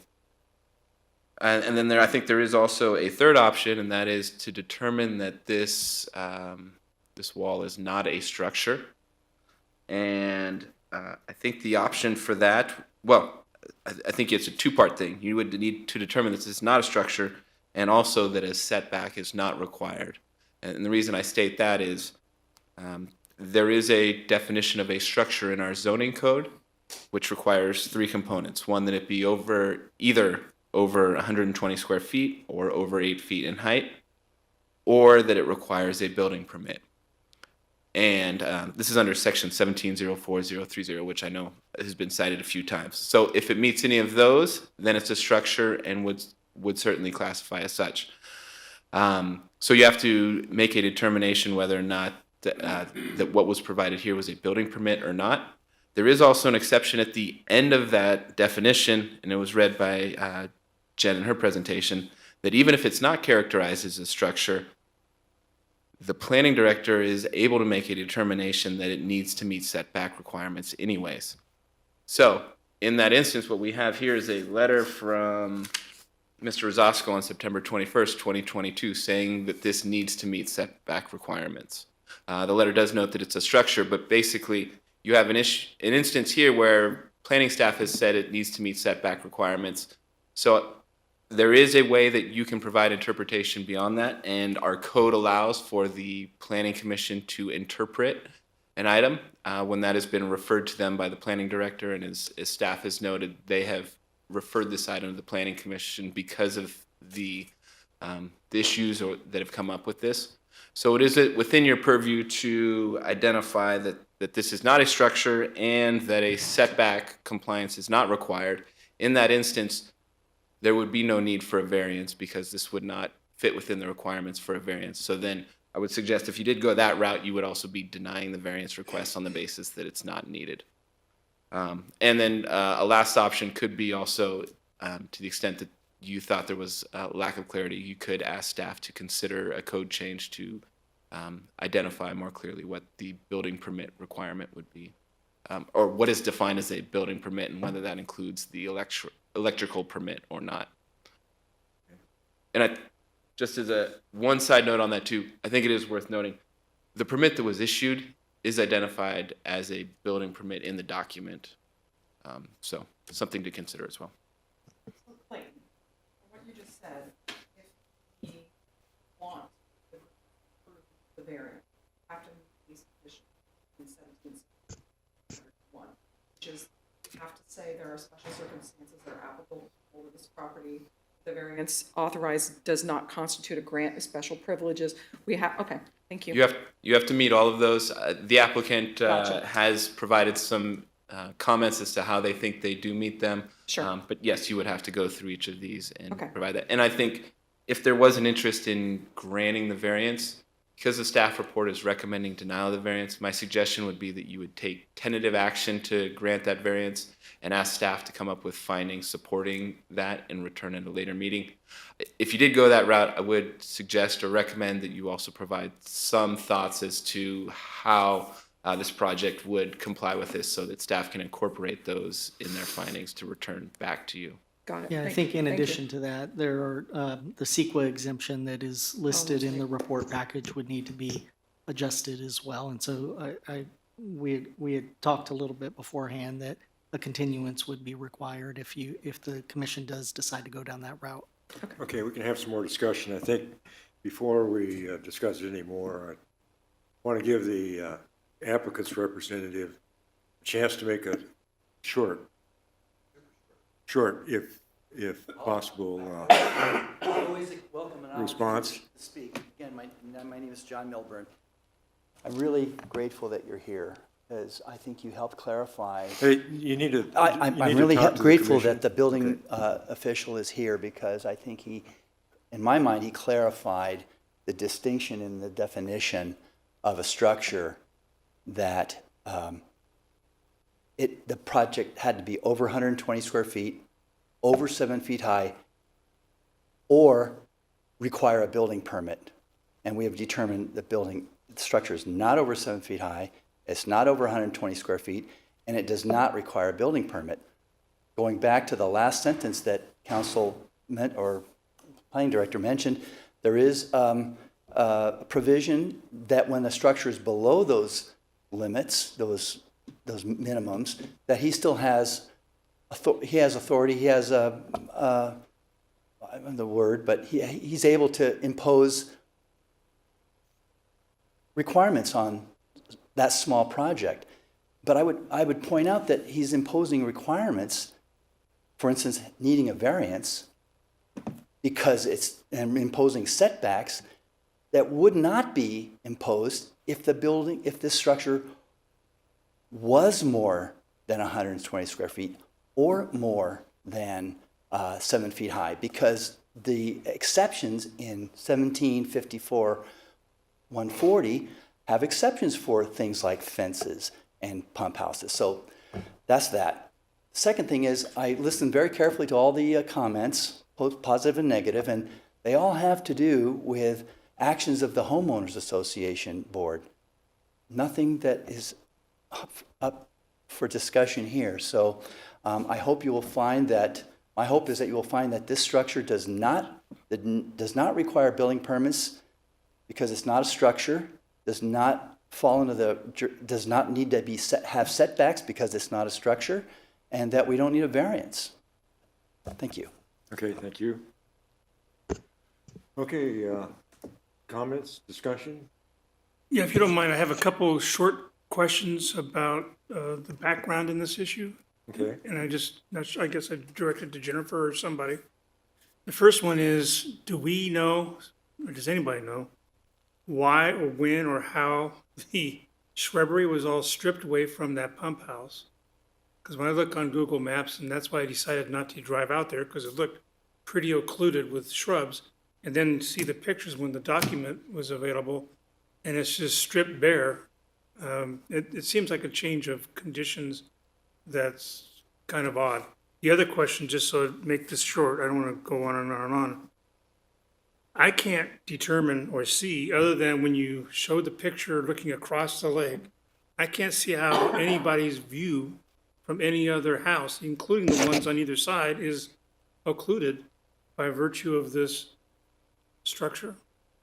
And I don't know, I guess one of our commissioners was out there, but I just can't see the angles that would block the view. And so it kind of gets into the middle of all this, because it gets into the middle of the whole foundational issue within the HOA, which are, having been a president of an HOA for a short period of time, who knows what the heck was going on between all those neighbors. Anyway, so those are the two questions. Do we know when the shrubbery was stripped and the trees taken out? And do we know, has anybody looked at angle of sight? Is that even germane? Yeah, so in response, the first question, we don't know when the trees or shrubs were removed. Perhaps either the applicant's representative or one of the HO or one of the neighbors might know, if you do want that information. The second point about the obstruction of view, there wouldn't appear to be any obstruction of any view. Now, whether or not the wall is visible, yes, it absolutely is visible from the road that rings it, or from areas, homes that front onto the lake, or people accessing the open space area. They absolutely would be able to see the wall, or the backside of that wall. Okay. Thank you. Would you like to ask the applicant when the vegetation was Yeah, do you have information on that, sir? Yes, well, I have a photo. I have a photograph before the construction ever started, a picture. I don't have it in electronic form. I'd be glad to provide it. It's a picture from Bob's backyard, and it shows the construction before anything happened. I can't speak to when shrubbery was removed. I can speak to what Bob was looking at when he decided he needed a screen wall. All right. Thank you. Any more?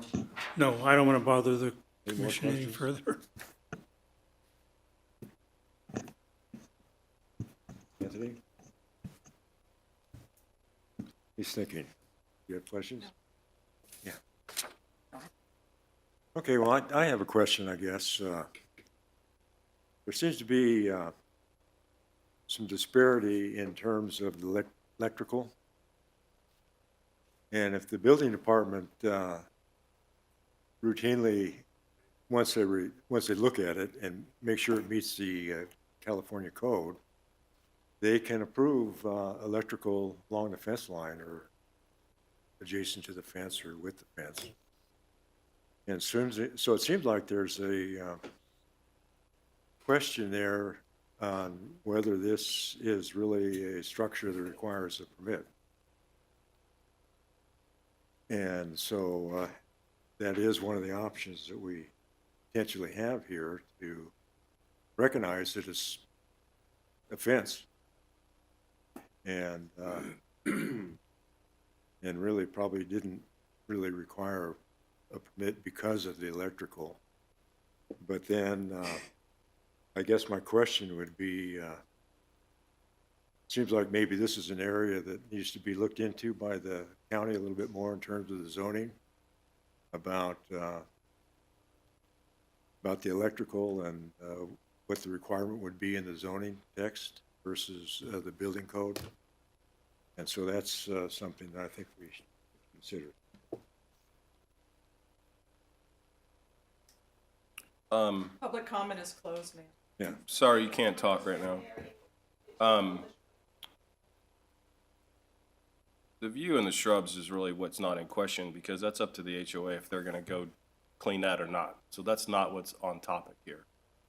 So that has no variance on, or what our decision should be if there's shrubs there or not shrubs there. That's up to you guys, I think. My only thoughts listening to all this back and forth is that, A, it's less than 120 square feet. There is no setback requirement for it. It's less than 8 feet tall. The water feature is less than, it's 18 inches below, so it's not considered a pool. Doesn't need fencing. The electrical, I'll probably have some questions on that, but again, if people go and hang Christmas lights and go wire electrical boxes to their fence across Placer County, are we gonna go and force that to make sure that they're up to code? The only thing I see here is maybe the inside of this wall that has his pump equipment in it.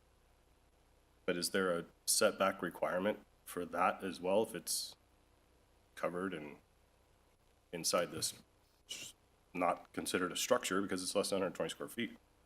And if there's a question on the zoning for the distance of the water feature, it's 3 feet, so would that be required to be more than 5 feet if it's less than so many square feet and less than 18 inches deep?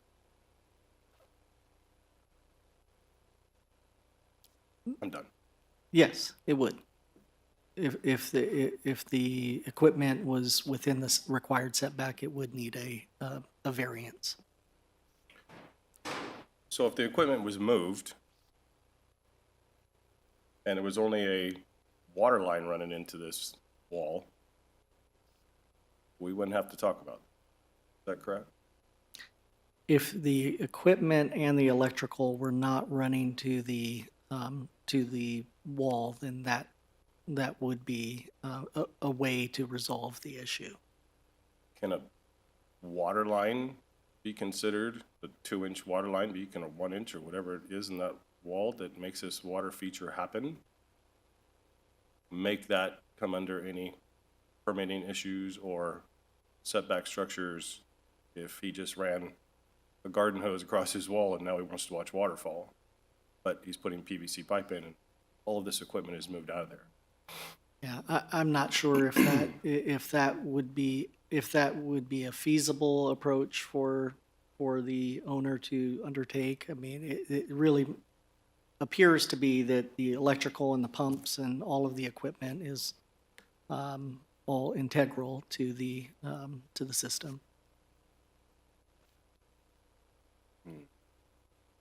Okay, is the, I have a question on that, just to follow up.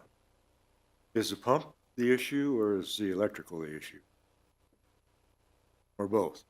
It's the electrical that is the issue. Okay. But the electrical is tied into the pumping system, so. Yeah, well, the electric if the electrical is gone, Yeah, then there's no pump. the pump just sits there, right? Yeah. Are we commenting or just questions? Are we commenting or questions? Oh, you're welcome to comment and ask questions. I think because we're now at this variant stage, I mean, it's interesting, the history is interesting going back. I think the ARC messed up, I think the HOA messed up, but we're not there, we're here.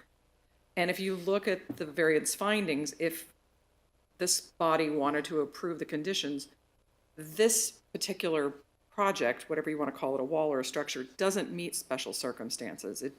It doesn't constitute, it would constitute a grant of special privileges to this particular homeowner based on what's going on in the rest of the neighborhood. There is nothing like this.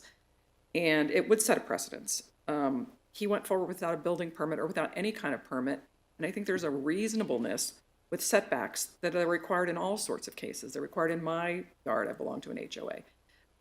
And that if he had looked further into the setbacks, he could have created something very similar, but been away and not taken away the steel tube fencing and created this structure that some people believe block their view. I don't know if that's true or not.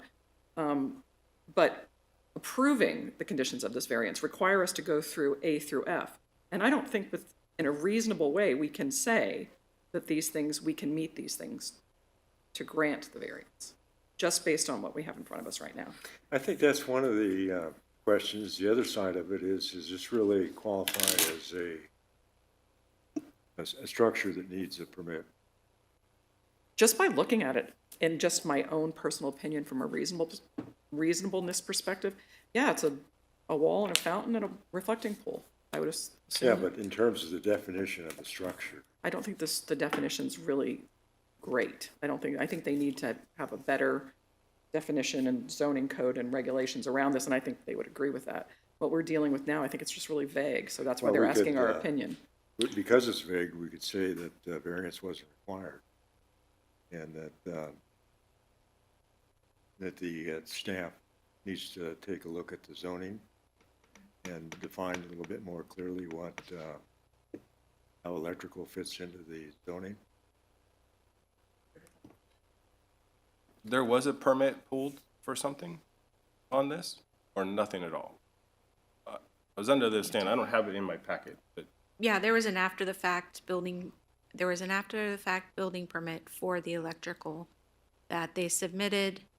It was signed off incorrectly, and then we had to come back and say that was an incorrect signature. We can't sign off on this because it doesn't meet the structural setback.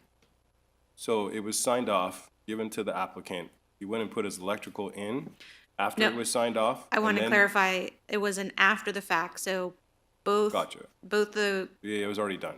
right, it was already there. Yeah, sorry, I missed that. But it was signed off after the fact. But then after it was signed off, you came back and said, oh, time out, we screwed up. I think within a couple of days, yes.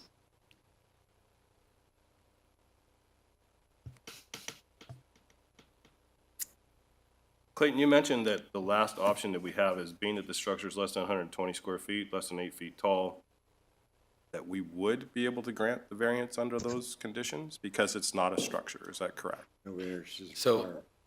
No variance is required. If you found that it wasn't a structure, you could make an interpretation that this is not a structure because the electrical permit's not a building permit. You would also need to make the extra step of indicating that no setback requirements are needed because you do have a determination from staff that that those setback requirements are required, and based on that definition of a structure, there is a allowance for the planning director to make a determination that setback requirements are needed, even if it's not a structure. But nobody made that determination, so obviously it's here. So we still can't define that this is a structure. So Well, you have a No, I'm letter sorry. from September 21st, 2022, from Mr. Rosasco stating that the setback requirements need to be complied with. And it's a determination, that letter does include a determination that it's a structure, but it also requires compliance with setbacks. how does it determine it's a structure if it's less than what the structure definition is under county code? The letter references the need for the electrical permit as being the requirement that, that trips up the Electrical. setback, The setback. compliance with setbacks. We don't have to comply with the director's, Right, no, no, that. right.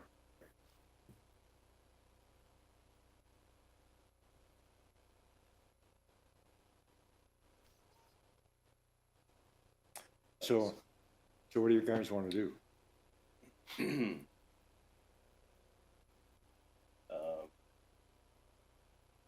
Want to take a stab at it? Can you put up the recommendation?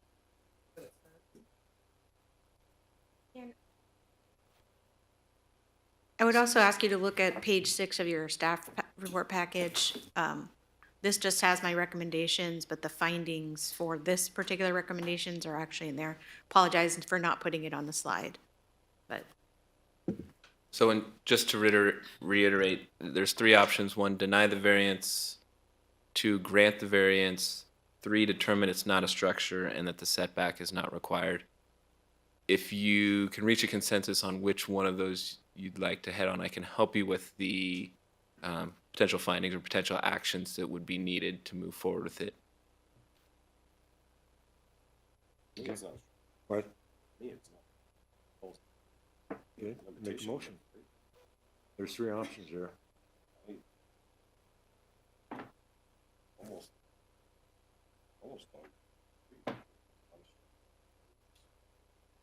Based on definition with the electrical. I would just like to ask, just to make sure that any conversations or deliberation you're having on the, do it into your microphone so that everyone can hear it. I am apt. Thought I had a loud voice. I am apt to deny the variance because it was an after-the-fact building permit, and they have the right, the planning director has the right to require setbacks. And I looked at this structure from afar, and to me, it's something that would require a setback. It made it the fence, and it's the only thing like it in its community. And I disagree that it wouldn't set precedents. That's my opinion. She said to Deny the variance. How about declare it not a structure? I think it's a structure. You think it is? Okay. It's up to you guys. It's a pump house. So removing the pump takes away from being a structure, even though it's below the structure guidelines of what we have here in Placer County. Sure, but we're not tasked with the Taking away applicant. I know. Right, but I'm just saying, it then becomes not a structure, even though right now under definition of code, it's not a structure, whether there's a pump house in it or not, right? But I might be wrong, so I would like to be corrected if I am. Well, to your point, if someone was to build a solid wall that was 1 foot by 90, wouldn't be a structure. No, would not.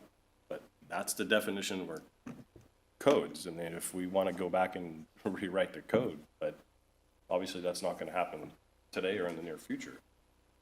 So do we push it off to have county come back and give us more in-depth details about this? I think we have all the details they can come up with. That's what I'm Or thinking else too, I'm just asking a question. You can ask the county to review the zoning code and come back with a code that defines more clearly the interface of electrical with fence. Okay. That certainly is an option, and one that I noted. You will also need to decide what to do with this project, though, in terms of interpreting it, the existing county code for purposes of this one. So what if I made a motion, Clayton will help me, on the recommendation to deny the variance and see where we end up? Or else, at least what I'm hearing, you don't have to deny the variance if you don't agree that it's a structure. So you would say it's not a structure. If you were interested in that motion, Commissioner Dahlgren, you would just be reading staff's recommendation. From page 6. Which Or the one that's on Page your 33 on the screen. On your Right, I screen. know page 33 on the screen, but it's also, so I wanted to make sure I'm saying the same thing. So Yes. give me a second to read it. I mean, I did read it, but let me just a second to read it. Yeah, again, I go back to I go back to the whole variance issue where there are no special circumstances. That's where I lay, which is the staff report's findings. I'm going to try it. I'm going to throw a motion out there. Before you do. Before I do, go ahead. Question.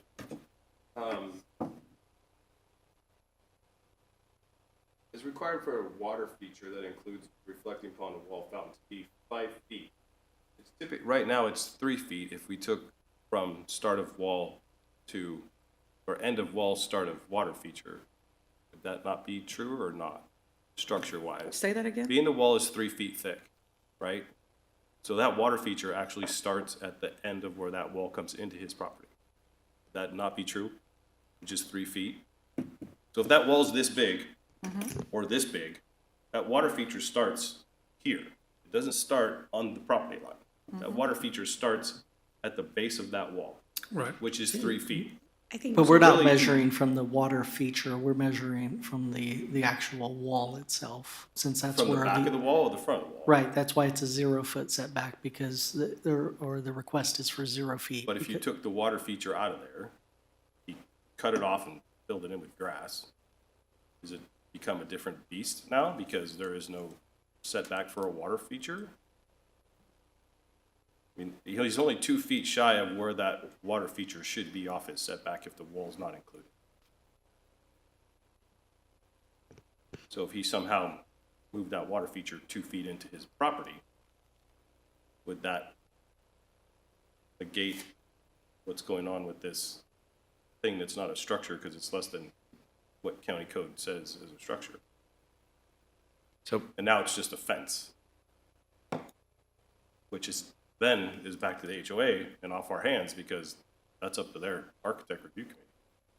So if he cuts the water feature out of this, or concrete's 2 feet off of there, now he's off setback of 5 feet, still has what he wants in his backyard, does that take that off the table?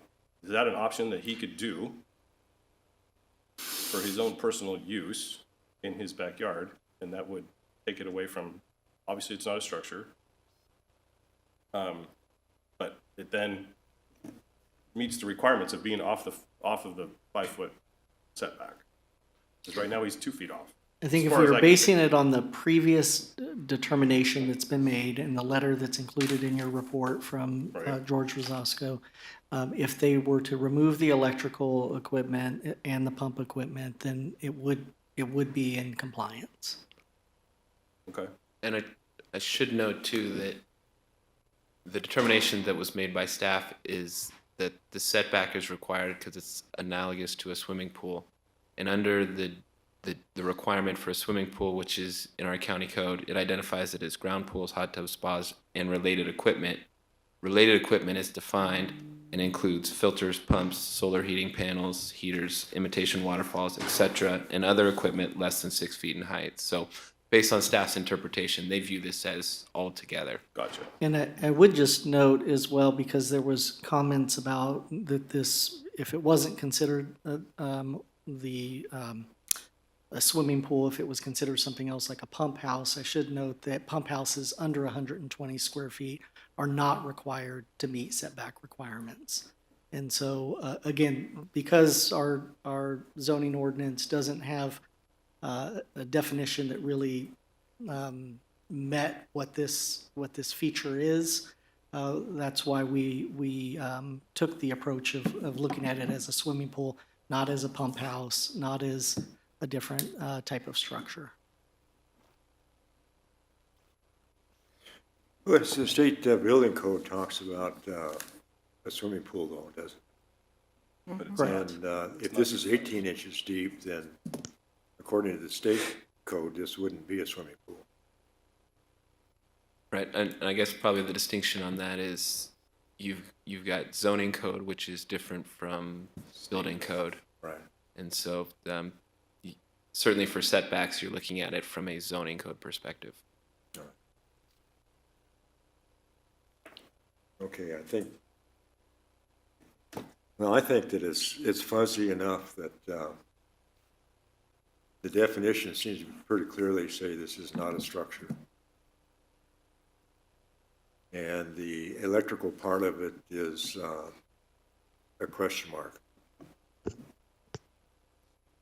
And so basically, that's where I'm coming at. Are there a minimum, now that I think about the pumps and all this stuff, and I don't know what size pump, is there a minimum that is required that turns this into a pump house or a swimming pool? I mean, if he put a 4 horsepower pump in there and a little filter, does that define this differently than having a 10-gallon pump?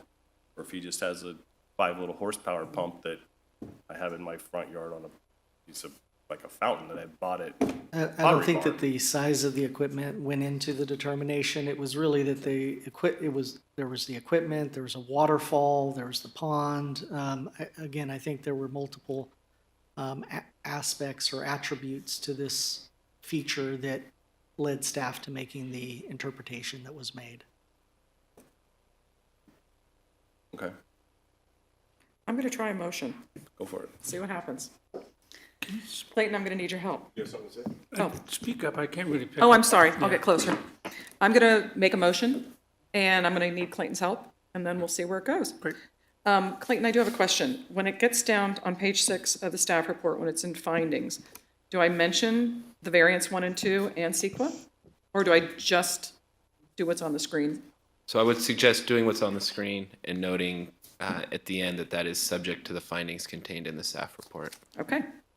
I'm going to make a motion that staff recommends that the staff recommends that the planning commission deny the applicant's request for a variance to reduce the rear setback east property line to 0 feet from the property line where a minimum of 5 feet is normally required for a water feature that includes a reflecting pond and a wall fountain, subject to the conditions contained in the staff report.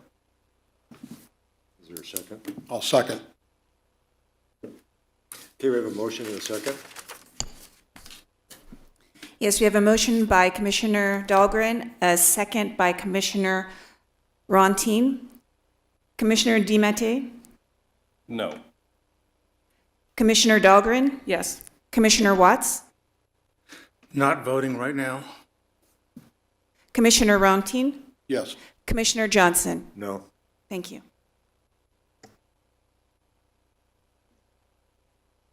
Could we hear from Commissioner Watt? I'm just wondering if, in a motion like we just heard, which has a lot of merit, if in addition to that, we wouldn't want to think about addressing and solving the problem in the future, as was alluded to, as one option. I think that's, I've got all sorts of questions about why is 120 square feet the definition of a structure when that's a two-dimensional thing. And a structure to me is a three-dimensional thing, so it should be volumetric, not. Okay, let me So ask our council. We have 2 yeas and 2 nays, so where are we at? Yeah, at some point we are going to need a vote from Commissioner Watts. My understanding was that he had some questions before he could provide a vote. Go ahead. Yeah, I voted no on this because when you literally read definition of what a structure is, it's not clear what the electrical plays into it. Right. And so the option that I would have posed would be to say that this is not a structure. And that, and what you're saying is that it's unclear exactly how the electrical part of this project really fits into that definition, other than the determination of the staff director.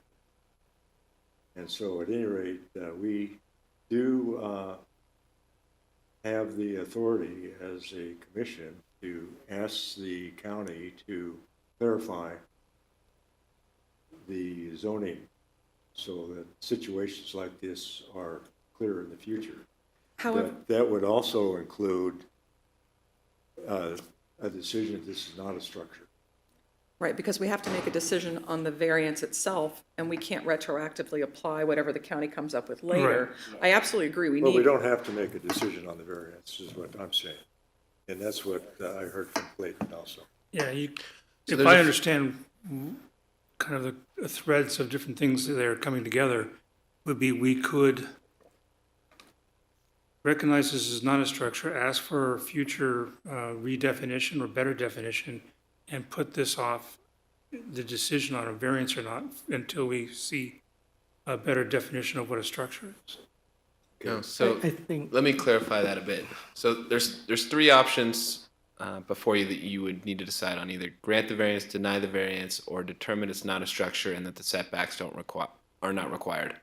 You can also, in addition to any of those, provide a direction or make a motion requesting that staff look at the zoning code and provide a clear definition of it. But that can go as an add-on to any of those other three items above. I have a question. At what point is it determined, or how big does a structure have to be, or a building, before it is required to have an electrical permit? So say I go buy a tough shed, it's 500 square feet, I put lights in it, am I required to have an electrical permit? Or if I put a solar panel on the top of it and the lights come on, am I required to have a lighting permit? Again, Tim Wegner, Chief Building Official. Thanks, Tim. Yeah, no problem. So the 120 square feet is driven from the state. It's really around risk, right? We're looking at what size a structure actually can create risk for its own property, the life safety of the occupants, or neighboring properties. So structures in a 120 square foot area, due to elements of nature, wind, storm, so forth, typically are not going to create a hazard to itself, that property, or adjoining property. So that's a threshold that's set in state law. I can't change that, but I can tell you that's nationwide. That 120 square foot threshold is nationwide. It's also to try to not preclude owners from doing small additives to their property for things such as yard maintenance tools and things to that effect. If you put a tough shed that, for example, using that brand name, that might be 10 by 10, so it doesn't meet the 120 square foot threshold, you could place that in your backyard without a building permit. If you want to add electric to that, you would come in and get an electrical permit. We would still not issue you a building permit. We would issue you an electrical permit. If you wanted to put water in that, such as a hose bib, a sink, or anything else, we would issue you a plumbing permit for a building that has no building permit on it. Once you get over the 120 square foot threshold, then we require a building permit. And so going back to what I said earlier about the 4 categories, there's a building permit requirement. The California Building Code specifically distinguishes what those are, and they are physical attributes. They're attached to the ground, they're either they have height or square footage dimensions to them, and they pose risk. When you get into electrical, plumbing, and mechanical areas, even though we in the county put them in our permitting system and call them a building permit by the BLD 22, whatever the number is, does not make an electrical permit a building permit. It's just nomenclature. So it's a nomenclature differential just for the simplicity of our permitting systems, so we don't have a variety of attributes that our technicians have to go through when they issue a permit. If you look at this one in particular, the request was for electrical, and we issued a BLD 21 or 22 number to that for the purposes of electric. Which it shouldn't. But not a structure, because the rest of the elements that we looked at there, whether it be a wall or this pool or pond, you want to call it, we see koi ponds all the time that look like this. We don't issue permits for those. We see walls up to 7 feet in height that look a lot like this. We do not issue a building permit to them. If they run electric to the koi pond for a little pump, we'd issue them an electrical permit. If they ran electric to the wall, perimeter wall, internal set landscaping wall, a bench around their fire pit, we would issue an electrical permit, but not a building permit for the landscape features. So back to my question, there is no set limits on square footage to have an electrical permit? No. Right? It doesn't have to be over X amount of square feet? You can put it on a pole, you can put it on a wall, Right. you can put it on a sign, you can hang it off your gazebo, you can put it in a building. It's indifferential of when we just looking for electrical safety to make sure it's meeting the proper depth in the ground to get to its location, that it's constructed correctly, the wire type is correct. So to go put a electrical outlet on my fence, it would need an electrical permit, but I don't need a setback variance to put electrical on my fence. Correct. Is that correct? Correct. Thank you. I appreciate all that. Certainly. Okay, well, just we for- need you wanna- to see if we're gonna have a tiebreaker here. Yeah, if you want to call the question and then, Oh, well, we already did, so are you gonna vote yea or nay? oh, Yes, so procedurally, you have a motion that's pending that still needs a vote from all Commissioner right. Watts, and that I'm would used need to a to be different way done of doing before it. They any usually put next it on call, motions. so. Huh? I'm used to a whole different way of structure. In the legislature, they put the item on call when you have a block. And then you come back and call the name and I get to vote again. But this is fine. I'm totally in line with what you just said. So I'm voting no right now. Okay, so we have 3 noes and 2 yeses, and so basically that motion fails. And so, somebody else want to make a motion? I guess I would make a motion that this is not a structure that, well, let me step back a couple words here first. The definition that Clayton gave for the last option that we have, this is not a structure. This is less than 120 square feet, less than 8 feet tall. I would recommend that suggestion. Okay, so there was. I don't know the complete So- wording on it because I didn't write it all Sure. down, but Yeah, no, for purposes of that motion, you would be making a motion that this project is, this item in front of you is not a structure, and also that a setback is not required for it. And then there would be a second motion then to deny the variance application if that first motion is granted, because the variance application would then no longer be needed. wouldn't be needed. Okay. So the first motion would be to determine that the proposed project is not a structure and that a setback is not required. And then are you gonna go further and direct planning to? That could be That- something that to would be be a- as a separate. A third That would be a motion. third That would be a motion, third right? motion, okay. Yeah, so my first motion is to recommend that this is not a structure and that the variance is not required for this project. Is there a second? I probably, I don't know if I got all those words Or right it or not, because I wasn't- didn't write them all down, so. For purposes of that interpretation, just so we have the findings clear, it sounds like the basis behind your motion is that this is not something that requires a building permit because it requires an electrical permit, and that's how you are determining it not to be a structure. Is that correct? That is correct, but I was also told that I would or would not need an electrical permit to put an outlet on my fence? Is that correct? I You would- I you would need Okay, an Thank electrical you. permit. I would just want to clarify it. So yes, that is what I'm recommending. And then just to clarify, I think the second part of it was regarding the variance, which that would have been, depending on the action on the Right. first, on The this variance is motion. number 2, right? Correct. So first, my motion is to say that this structure is, this particular building thing is not a structure being that it does not meet the requirements of county code for a structure. And that it does not require And it does to not meet require a setback. a setback. The variance is not- I second it. A setback. Thank you. Okay, we have a second down Yes. there? Did you Okay, get all we have a of motion and a second. Yes, we have a motion by Commissioner DiMattei, a second by Commissioner Watts. Commissioner DiMattei, Yes. Commissioner Dahlgren, No. Commissioner Watts, Yes. Commissioner Rontin, No. Commissioner Johnson. Yes. Thank you.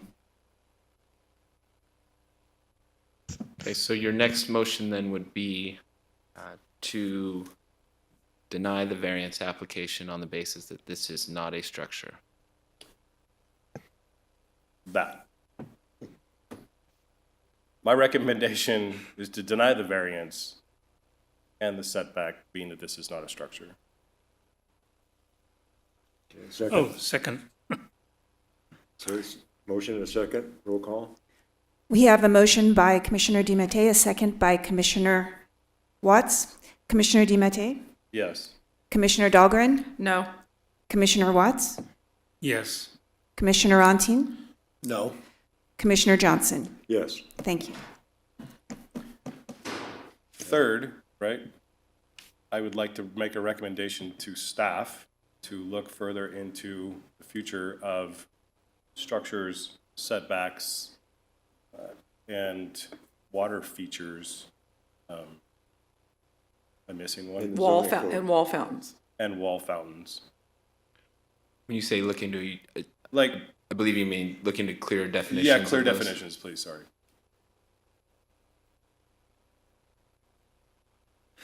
That's your motion? That's my motion. Okay, second?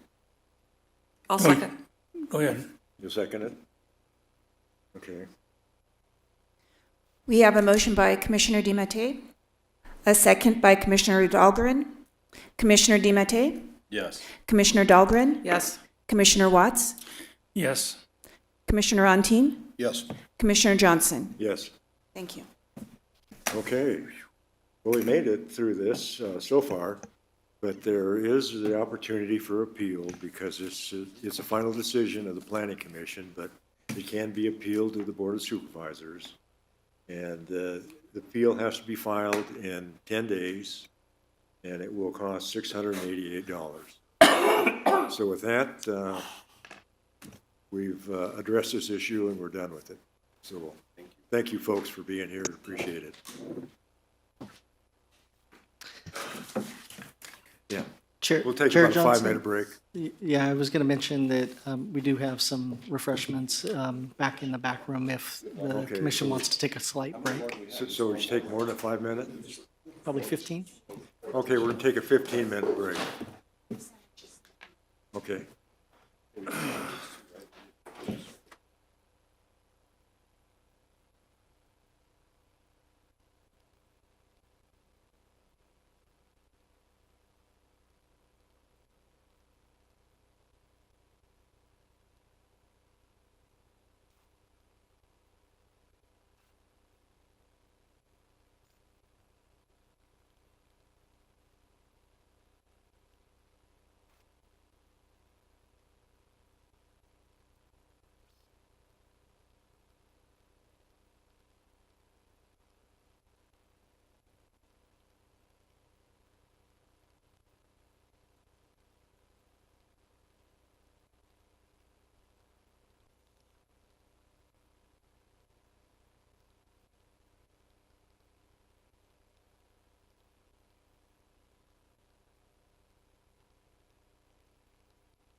Okay, folks, we'll go forward with our next item, which is dealing with the, it's information, or no, it's informational as well as you're asking for some input on the Placer County Mobility and Infill Acceleration Study.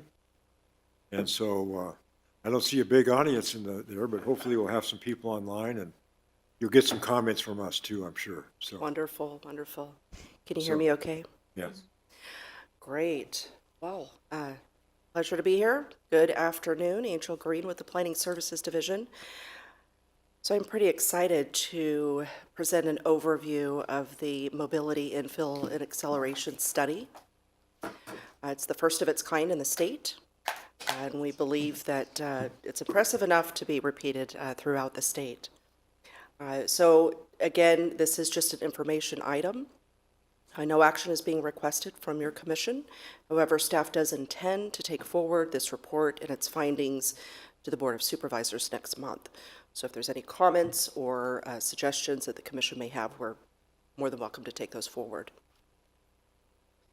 All right, so first and foremost, I'd like to introduce our consulting team. There was quite a bit of work that went into this effort, a lot of expertise from various individuals and folks ranging in multidisciplinary expertise areas. So first and foremost, I want to introduce Bob Lago-Marcino. He is with the Lago-Marcino Planning and Management firm.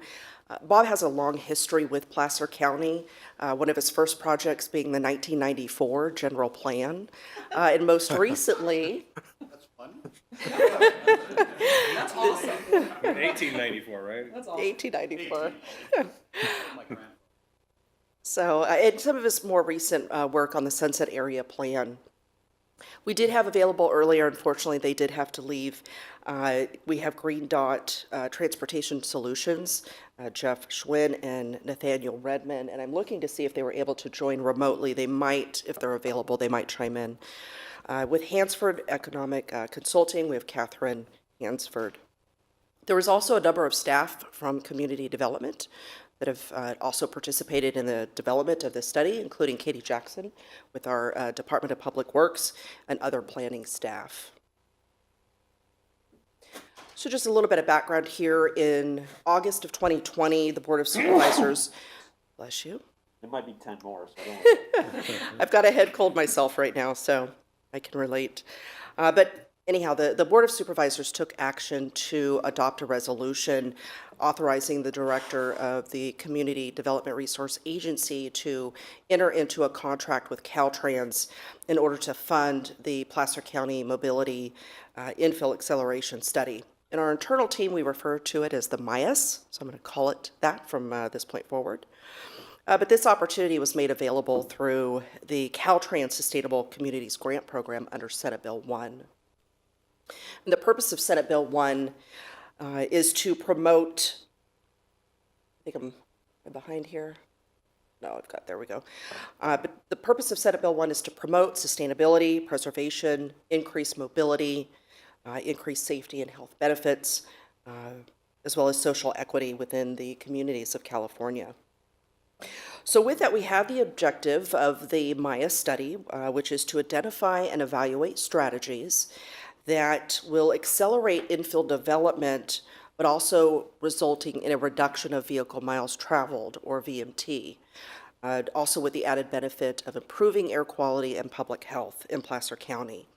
And to achieve this objective, the study set out to accomplish 4 tasks. The first, to identify 5 infill opportunity areas to evaluate land use and development challenges and opportunities, as well as mobility choices or limitations. Second, to develop land use and circulation scenarios in those opportunity areas, looking at the type or intensity of development that may be appropriate, looking at the extent, the quality of transportation facilities and services, and also county policy emphasis and prioritization.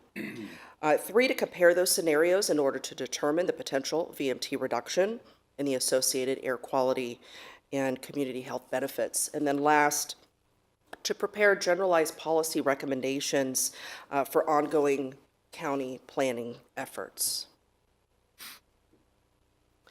So the theoretical basis for the study aims to determine under what scenarios certain areas of the county could support a more diverse types of development while allowing for mobility enhancements that will allow the public to choose alternative modes of transportation. So in combination, these studies, or rather these changes, should result in a reduction in VMT, which in turn will benefit air quality and community health. Essentially, the study intends to provide information on how development can occur and where it can occur in order to see a reduction in VMT, both for household as well as workplace-related trips. So in this study, the project team examined collateral relationships between land use development and travel behavior. On the land use side, we invested in various factors, including population density, the diversity and design of development, and the balance between jobs and housing, and how aspects like mobility, accessibility, connectivity, and transportation choices can play a pivotal role in shaping land use development. All right, so to evaluate these land use and development changes on VMT, there were 5 infill opportunity areas that were selected in the unincorporated portions of the county. Those areas include Bell Road and Luther Road in North Auburn. We have Newcastle, Penryn Parkway in Penryn, and Granite Bay. So these areas were chosen based on low VMT projections, housing potential types, transit access, as well as gaps in the active transportation infrastructure. So given the range of settings and the unique characteristics and opportunities for each of these areas, the team did identify key opportunity sites and then analyze the pinpoint suitable locations for infill development, as well as transportation improvements. Considering factors like the housing opportunity sites and the housing in the county's housing element, as well as the housing needs rezone program. We also looked at previous pre-development or development applications. We looked at the market interest, available land, public access, as well as active transportation deficiencies. We did conduct outreach early on in the process. This helped to inform not only the site selections, but also the policy recommendations. So first, we did develop a dedicated web page that contained a lot of the background information, the purpose of the study. As information and documents were prepared, that information was provided on the web page. We did conduct some public surveys, and we, in fact, received exactly 500 responses from that survey. We did do some door-to-door canvassing. We also partnered with our local transportation partner, PCTPA, on a regional workshop. We also met with the 4 municipal advisory councils for the areas where the infill opportunity areas were located. So given that feedback that we did receive, we were able to make some tweaks and modifications to our recommendations. Here's just a couple of the flyers that we had prepared. We did put those together in both English and Spanish. And with these flyers, this assisted us with our door-to-door canvassing, as well as the canvassing that we did to a number of businesses. So I just wanted to provide just a brief overview and kind of just show as an example here the comprehensive description that you'll find for each of the infill areas in the report. Each of the sites, we have Bell Road here, and I've also have listed them for our other sites, for Luther, for Penryn Parkway, Newcastle, and Granite Bay. I won't go into too much detail. You know, the staff report does provide a pretty good summary, but I would invite you, if you've not had the chance yet, to take a look at the report, where again, we have a comprehensive description of each of these areas that identify the land use characteristics, the mobility setting, some of the challenges that we found within each of these areas, any of the existing plans, such as the housing element, the airport land use compatibility plan and how that influences housing, as well as other assumptions that were all taken into account. So for the scenario assumption, so after selection of the infill opportunity sites, the project team then developed 3 mobility scenarios. Generally, scenario 1 differs from scenario 2 in that scenario 2 has a higher investment structure in terms of transportation improvements and programs, coupled with more expansive and progressively more mobility type options that would be less constrained, let's say, by funding supply. Scenario 2 and 3 have identical mobility settings, with the exception that the scenario 3 looks at land use inputs emphasizing residential development. And those apply only to the 2 North Auburn infill opportunity sites. But both scenarios 1 and 2, they aim to transform each opportunity area's mobility network and services into a vibrant, multimodal, and environmentally friendly hub that caters to the diverse transportation needs of those communities. So the study does present 5 areas for comparison, or of comparison, first starting with VMT, which was the focus of our study, followed by the air quality and greenhouse gas reductions, and I will talk a little bit more in detail about that methodology in the next slide. But for community health implications, we did include a quantitative focus on the benefits of the reduced VMT emissions and in the avoided healthcare costs associated with that. We have planning and regulatory implications that were also taken into account, looking at consistency of scenarios with the existing plans and regulations. Finally, public and private investment implications. All right, so as for the basis of VMT and GHG emissions in those analyses, the project team did utilize the Placer County VMT evaluation tool to assess and compare the VMT rates among the scenarios for each of those opportunity infill areas.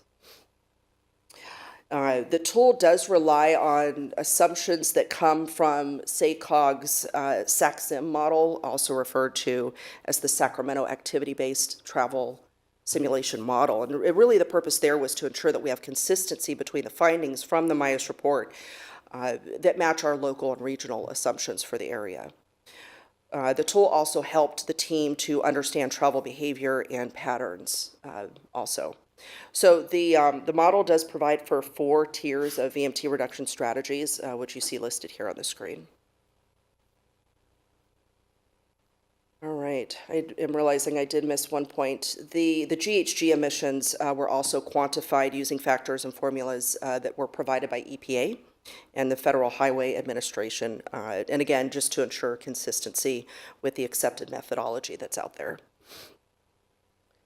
All right, so the MIAS report does include a quantitative analysis to determine the VMT and the GHG reductions that would result from the intensified land use types and the mobility options for each of those areas. So the MIAS report does indicate that by accelerating the pace of infill development while implementing VMT reduction strategies, it will further amplify those VMT and GHG reductions. The reduction is illustrated here in this table that's shown on the screen, and just by way of example, I'm using Bell Road. But we do see that there's an additional reduction in VMT, daily VMT, that would be achieved. Some of this you'll see with the implementation of the ambitious infrastructure improvements. This would consist of lane reconfiguration, roundabouts, grade separations that you'll see under scenario 2 compared to scenario 1, which uses more of just a few options for mobility. All right, so a summary of the potential VMT and GHG reductions is provided for each of the scenario, or rather the infill opportunity areas, and that can be provided, or found rather, in the MIAS report. And I believe I've got a description of that in the staff report. It's also worth mentioning that the study also demonstrates that the type and location of land use development can also have a beneficial effect on VMT. In many instances, can maybe even provide for more of a reduction compared to some of the mitigation strategies that we have available. So while VMT mitigation measures like bike and pedestrian infrastructure and transit can help reduce VMT, the choice of land use and the project location really can drive that reduction as well. All right, so a quick note on community health implications. I mentioned earlier that the study does include a comprehensive analysis. You will find the associated costs with exhaust emissions from tailpipes, from brake and wear and tear on tires, the life cycle emissions from fuel extraction. The report does show that a combination of both land use and mobility changes can benefit health, community health, both by improving air quality, but by enabling healthier travel options. So the staff report, I had provided an estimate from the study where we could see a potential of more than 4,300 per person per year that can be saved just as a result of increasing those mobility and physical activity options by even just as a few 10 minutes per day. All right, so moving on to the policy recommendations. So the study explores land use and transportation interventions, considering factors like infrastructure, policy support, mixed use interventions, and also looking at redevelopment of underutilized sites. While these recommendations are not binding, the MIAS report does lay the foundation for future planning efforts. So the report does conclude with policy recommendations to realize these identified benefits that have been shown in the report, which can also help to inform our policy making as we move forward with our general plan update and the update to the Auburn-Bowman Community Plan, which are both underway. The recommendations contained in the report will also be considered in conjunction with focused planning efforts. And as Bob likes to say, it gives us more bite at these apples. All right, so I'll move through these fairly quickly, but again, I would like to just invite you to take another closer look at either the staff report or the MIAS report, where you'll see a highlight of each of the land use recommendations as well as the mobility options. I could probably spend another 30 minutes just showcasing and highlighting this part of the presentation, but we've been here a long time today, so I will just wrap it up just briefly by saying that for each of these info opportunity areas, this really is where the team put a lot of their time and energy and focus into understanding what are the constraints and what are the opportunities. And so you'll see a mix of recommendations that staff can consider as we make more progress on our general plan update in the Auburn-Bowman Community Plan. There's various land use scenarios that we went into, and then specific options for mobility improvements for each of these areas. I guess I had a question there in relationship, go back to the previous map.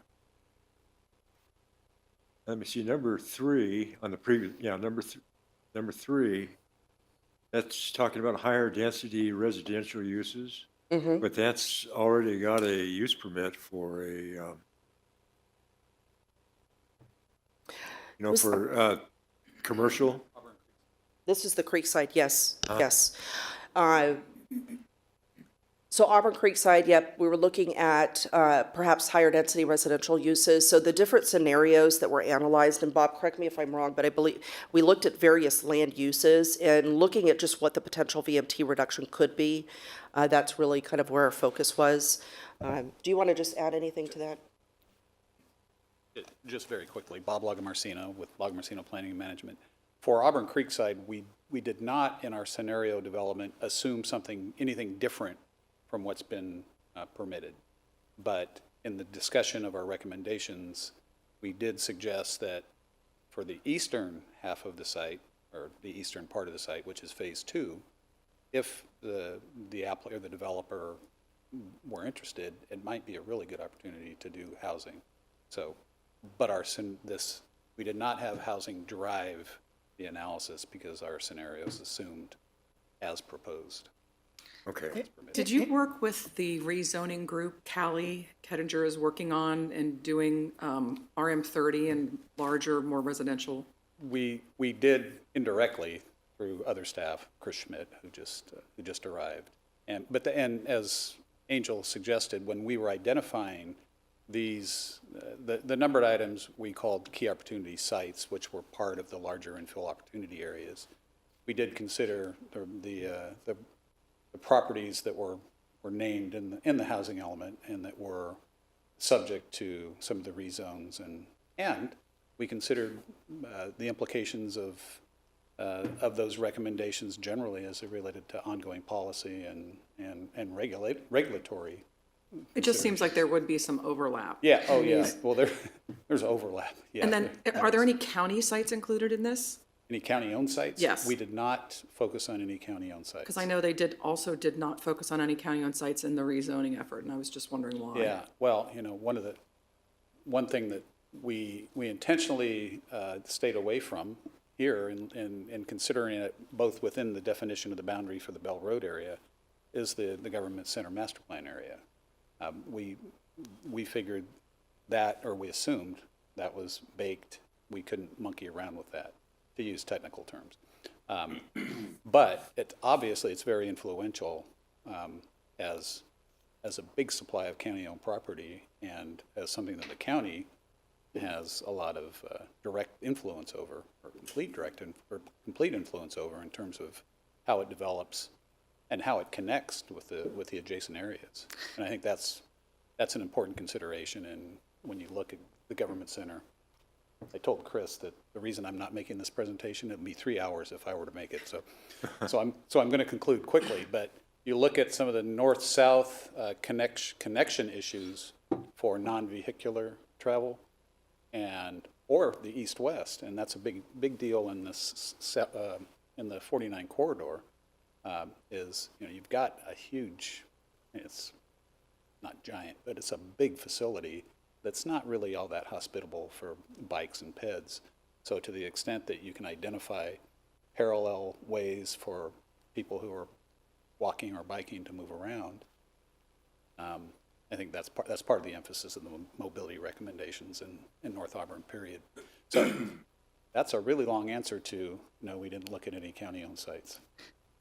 I would like to add just really quickly, as it relates to the residential rezone project, it really was, because of the timing of this effort, there was the housing element informing this analysis because there were sites already on the list.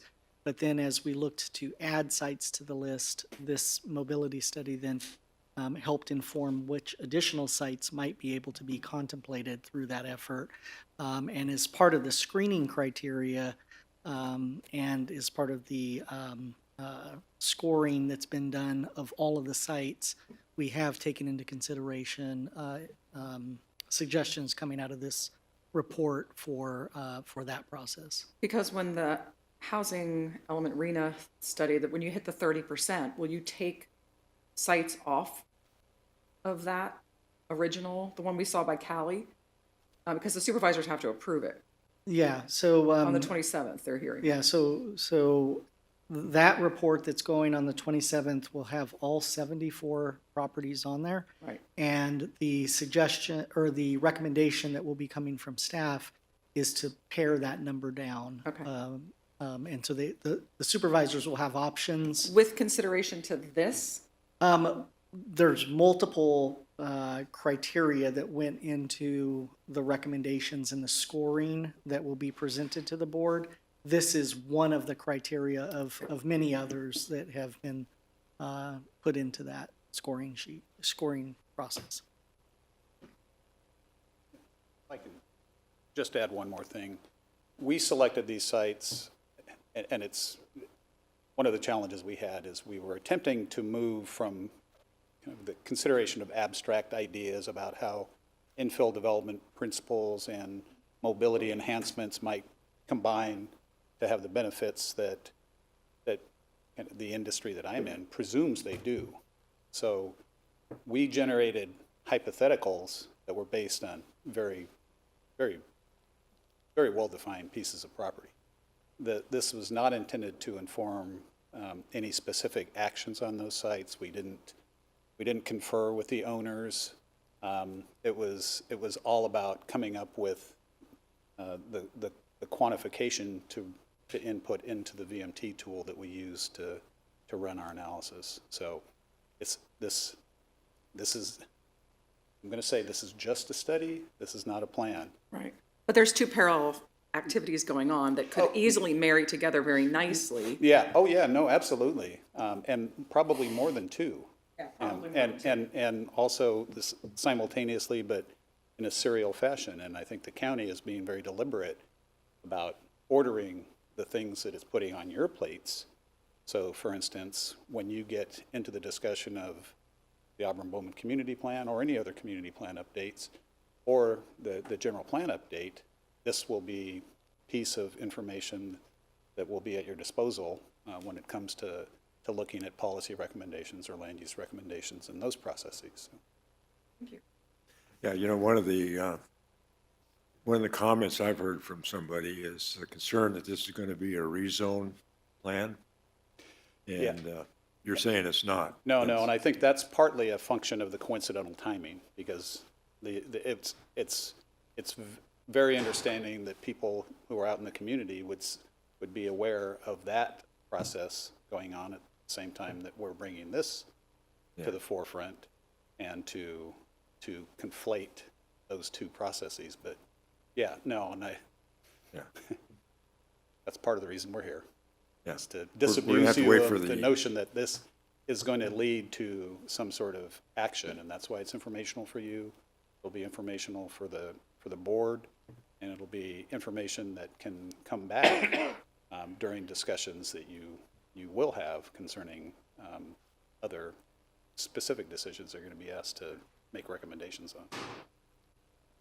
Yeah, the rezone is going to have to wait for the community plan and the general plan. Yes, that's correct. Yep. And this study just helps to inform some of those decisions or considerations that we would consider as part of those work efforts. So Bob did mention something I just wanted to sort of emphasize again, that, again, we're talking about hypothetical scenarios here. We did not engage with property owners directly. We did receive some feedback at some of the MAC meetings where it was apparent that there was some hesitation, maybe, or lack of support for some of the scenarios that we were considering. But again, they're hypothetical.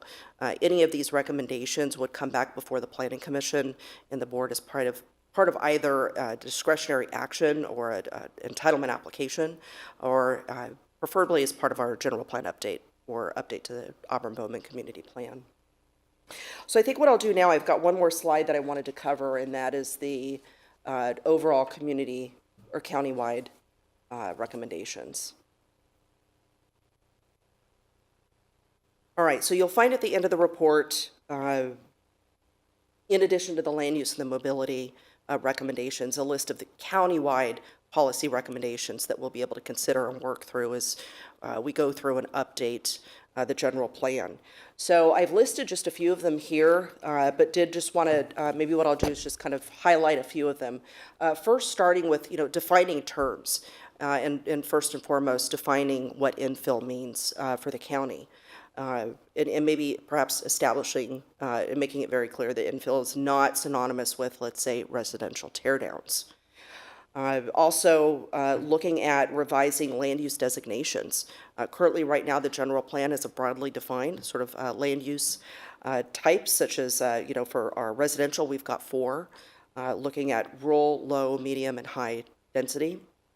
Very similar with our commercial and office space. So that narrow range really does lose some opportunity to look at more mixed-use type of developments that we might want to consider.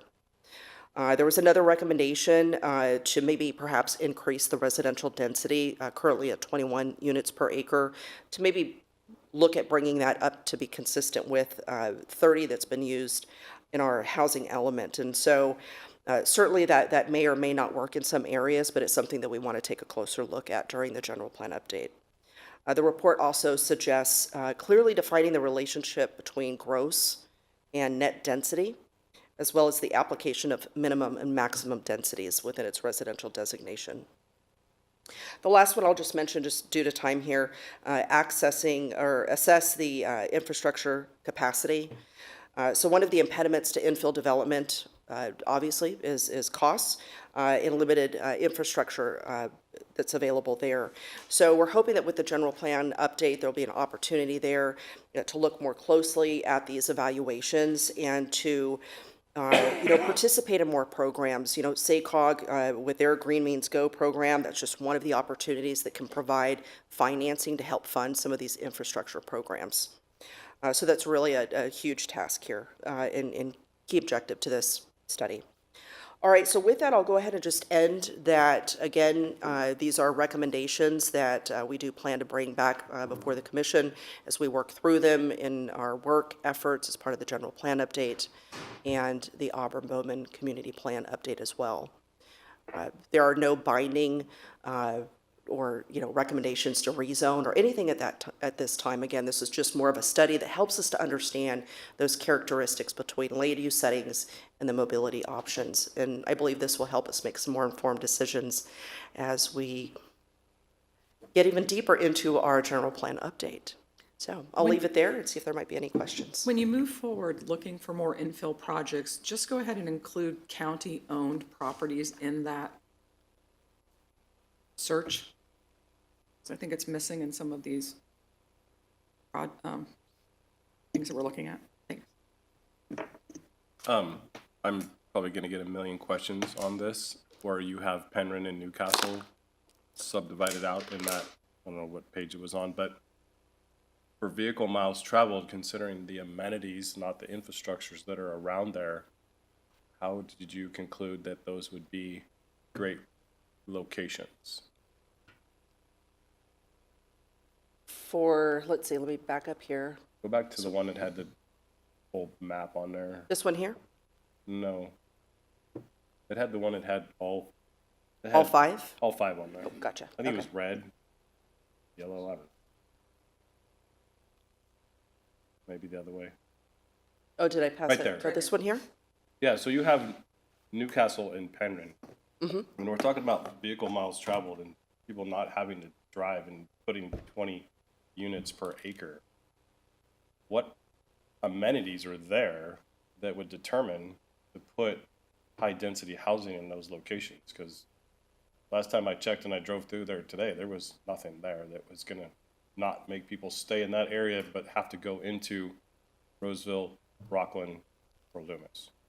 Well, Bob, I know, could probably add to this, but I'll just maybe just start and I'll let you kind of finish. First, the west side of the county we had looked at, and in areas, we try to avoid areas that fall within well-defined specific plans. There's, we didn't want to, as Bob said, monkey around with approved entitlements and those kinds of things. So we really wanted to look at where there was more of an opportunity. So for the western part, certainly there was a lot of opportunity to reduce VMT there, given the proximity to the city of Roseville.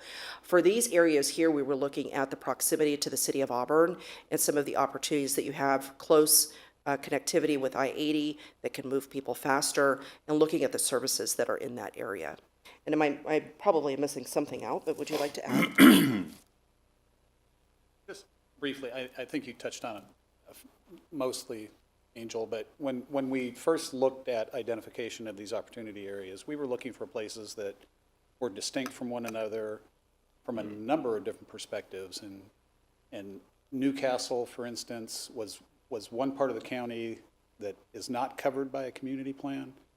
It does have the downtown design plan that was, I think, also 1994, with some recommendations in there that were focused on economic development and particularly on the vitality of the historic downtown. So we identified the properties that we looked at around on the periphery or on the edge of Newcastle. We saw as potential prospects for the type of missing middle housing that the county's housing element ponders as ways to get perhaps more people in that area. But that's only part of it. The other is if you look at where demand for residential development as sort of a zero-sum game, that they're going to live here, they can live out in more remote areas, or they can cluster in areas that are closer to where some existing services are, including downtown Newcastle. We're considering that as part of the proof of concept for this study. So Newcastle, while it doesn't have a lot of big developable parcels within its existing developed area, does have a few of these properties on the periphery of town. Penryn Parkway was a little bit different from a policy perspective because it has, through the Horseshoe Bar Penryn Community Plan, identified the Penryn Parkway corridor as an area that was ostensibly going to have a lot of the characteristics that are reflected in infill development principles, more intense development, both on the commercial side and on the residential side. So we wanted to look there and do some of this testing to see what sort of VMT benefit there would be, VMT and associated air quality and community health benefits from developing some of those properties differently from how they might be zoned right now. So, and again, these are hypotheticals. Right. But, and they do represent sort of different, different settings or different types of context so that you have a point of reference for other areas of the community that might have similar qualities to those down the line. So that's how we selected, specifically why we selected Newcastle and Penryn. Right, no, I got a lot of these questions in a town hall that I had to do in Penryn, but if you're saying the vision is to develop commercial properties that are there for accessibility of grocery stores or what have you, there's very few parcels in Penryn that are like that, and now they want, to put high-density housing on those commercial properties. So that kind of takes those out of the inventory for people to have those amenities in their backyard. Well, and I think that's part of the discussion that you can get into using, these ideas or these infill principles that are reflected in some of our scenarios. And it does get back to, to you and to the board to make determinations about what is appropriate. Right. And whether or not the benefits associated with VMT reduction outweigh some of the other considerations that you and the board are faced with. So, what is the parameters that they're trying to set for vehicle miles traveled? Is it, we don't want them to go more than 5 miles, we don't want them to go more than 2 miles? Being that there's a new Costco going in 1 mile down the road, does that take into consideration vehicle miles traveled? And more traffic, obviously. That would, I'm sure that would factor into how far people need to travel when they live in particular locations in Penryn or elsewhere. But does the state say we want to reduce vehicle miles traveled? Is there a number on that? I guess I've never heard a number. Like, I don't want somebody to drive 5 miles, but it's okay for them to drive 2 miles or a mile. Well, I think there are, and Katie is the person who's most familiar. I see her smiling over there, she's ready to jump up and. Yeah, well, Katie, why don't you address the VMT issue? Good afternoon. I'm Katie Jackson with the Placer County Department of Public Works. So we don't have a set distance that the state wants us to reduce our trips to. What we do have is under the umbrella of CEQA, Project Review under CEQA, we have what are called our VMT thresholds. Those have been adopted by the board, and what we have for Placer County, it varies a little bit, jurisdiction to jurisdiction, but for Placer County in the unincorporated area on the western slope, we'd like to see projects come in with their VMT per capita rate that's 15% below the rest of the unincorporated area of the county. So what we're doing is measuring VMT per capita of any individual project against all of the other existing land use in the county. Okay, thank you. That gives it a good broad scope of my question.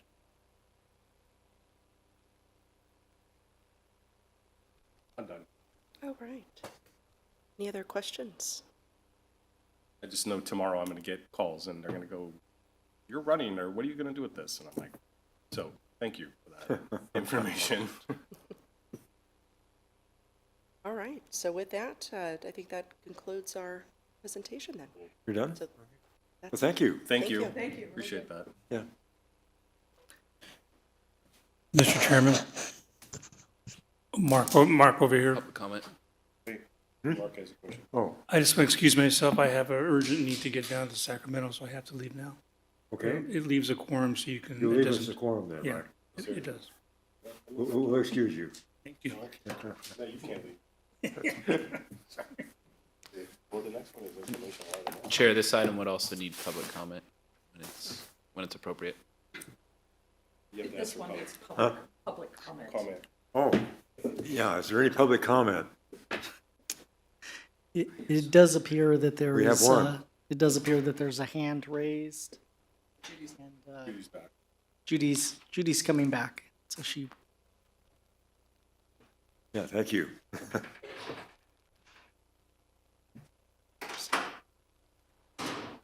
Good afternoon, Michael Garabedian. I hope I'm being heard Yes, you for sure are, Placer Mike. County tomorrow and Pacific to American Divide. Well, I'm going to make an initial effort here to emphasize something that I'm glad to see as part of your discussions, which I've been able to listen to some today, about this commission taking responsibility for doing its job seriously. A couple of the problems I'll just mention in passing are the Gold Country Media newspapers in our incorporated communities that is not informing the public adequately about just about anything going on planning-wide. And the biggest tragedy was the Placer County Conservation Plan, which almost nobody knew when it was being prepared or know what it is now. But it's not the only thing. Here we have a bunch of new initiatives, including the general plan. And the reason I'm talking is to say what is obvious to you, the difficult, incredible job you have as officials of the county to do the job the public needs to do on development here that is largely out of control. That is, the developers got what they want in the PCCP and they're getting everywhere else, and the county's used to dealing with them and doing what they want. And you see this all the time. So at this time with these different changes proposed, I don't envy you. I wouldn't want to be in the difficult position you have to magnify your work on behalf of the public, to help the public and not just help the public get involved, to figure out yourself and to get the resources you need that are not brought to you by the county. For instance, I mentioned a good new book by Ms. Handy of the National Transportation Institute called Shifting Gears on Transportation. Mentioned that to the Placer County Transportation Planning Agency, because the county is locked into decades-old ideas of transportation planning, and the planning that's going on now, well, you know better than I where it's coming from and where it's going. So at this point, I don't have a formula for what you should do, but and for each of you has to already know the immensity of the job before you to put the county and its communities and to protect its communities.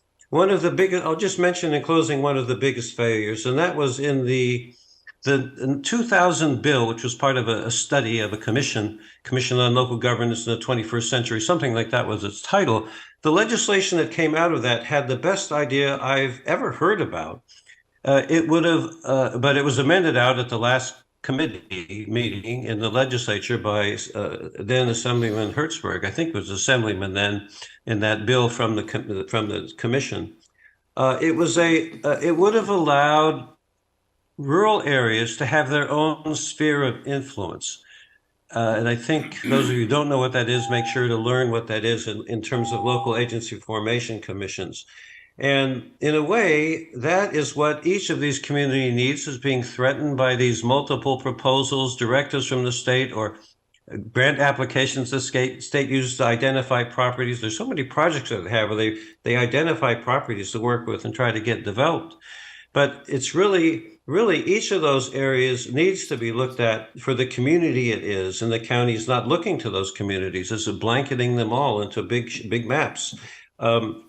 So in a way, I hope there's some way you can frame in your own work and minds thinking about what the sphere of influence is in a rural area that needs to be addressed and maintained, and where the citizens there are the ones who decide its future. It's a big order. Good luck. Okay, well, thank you, Michael. Thank you. Okay, do we have any more? Then we have another hand. Are there any other Zoom participants who would like to speak on this item? Just click on the yellow hand on the bottom of your screen.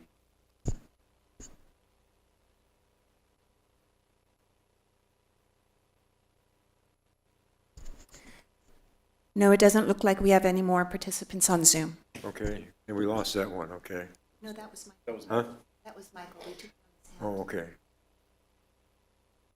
All right, well, with that, I guess, did you get enough comments from us, or got what you needed? Okay. Well, with that, then we'll move on to our next item. Chair Johnson, if I could just do a quick lead-in for this, Okay. for this next item, which is the long-range planning work plan. So today's presentation is a preview of what will be brought before the Board of Supervisors on December 12th. The intent behind developing the work plan is that as we kick off the update to the Placer County General Plan, planning staff will be significantly impacted, and the ability to deliver other key initiatives may be limited, or will be limited, I should say. Therefore, the purpose of the presentation and the work plan is really twofold. The first is to ensure that planning has accurately captured all of the key initiatives and activities, which sounds like we added one today to the work plan. And then two, to ensure that expectations are being met by aligning the board's priorities with planning's timelines for those initiatives. So with today's presentation, we're asking that the Planning Commission provide feedback on the initiatives and timelines, and those comments will be relayed to the Board of Supervisors on December 12th. So turn it over to Chris Schmidt to provide the presentation. Thank you, Mr. Pahuli. Chris Schmidt, the Planning Services Division, here to provide you an overview of our long-range planning section work plan. So the Planning Services Division is split into two separate teams, or sections as we call it.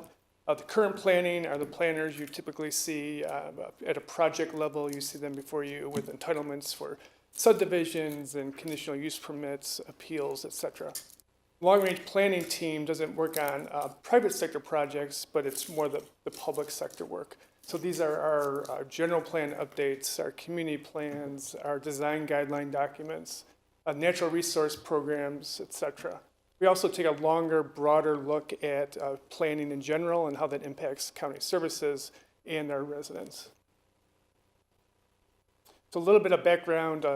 When I first started here 20 years ago, there was a long-range planning section. It was dissolved over time, so current planners were assigned long-range planning projects. But with our general plan update upcoming, it was decided, and wisely decided, that we need to reestablish that long-range team. So someone needs to be in charge of not only general plan update, but also the long-range planning efforts, and that is me. So that was established last year. Historically, we've been able to complete about 3 to 5 long-range planning projects per year. Right now, we have more than 5 underway, and we've completed quite a few in the last few years. And a lot of that is driven by the state. So every year, the state passes between 50 and 100 bills that somehow may impact the county through either housing or land use regulations, and we respond to that oftentimes through zoning text amendments to align our zoning ordinance with new state rules, particularly regarding affordable housing, and ADUs have been a hot button issue the last few years. So what we're going to do with this work plan, we're going to use it to allocate our fiscal and staff resources. So this is our plan to present to the board as here are the projects, here are your priorities, and here's how we're going to implement those. Also, it's going to be a pretty lengthy list that there's going to be a lot of things we're not going to be able to get to this year or next, or even the year after that. So it'll really be up to the board to decide what is the priority. So planning staff, the long-range planning section has 4 full-time employees, including me, Angel Green, who you just saw, Kelly Kettinger-Cecil, who you see oftentimes. She's transitioning out of current planning, but you'll see her in long-range, particularly the housing rezone program. Assistant planner, Santiago, he just started work in July. and a Civic Spark Fellow, who is a AmeriCorps program. We have a person assigned to us or working for us for 9 months, mostly working on the sustainability plan implementation. So 4 full-time equivalents in long range. Current planning has 12 allocations with 2 currently vacant. So what do we do? The most common function, create new and or update the general plan and our community plans. We conduct public participation and engagement to ensure planning efforts meet the objective or the collective long-range vision and values of the community. We process amendments to the zoning ordinance, and we represent the Planning Services Division and our county on committees and working groups that address wildfire safety, evacuation planning, forest resiliency, biomass reduction. You see the list there. There's a lot of regional groups that meet to address these issues, and we always send a representative to represent the Placer County.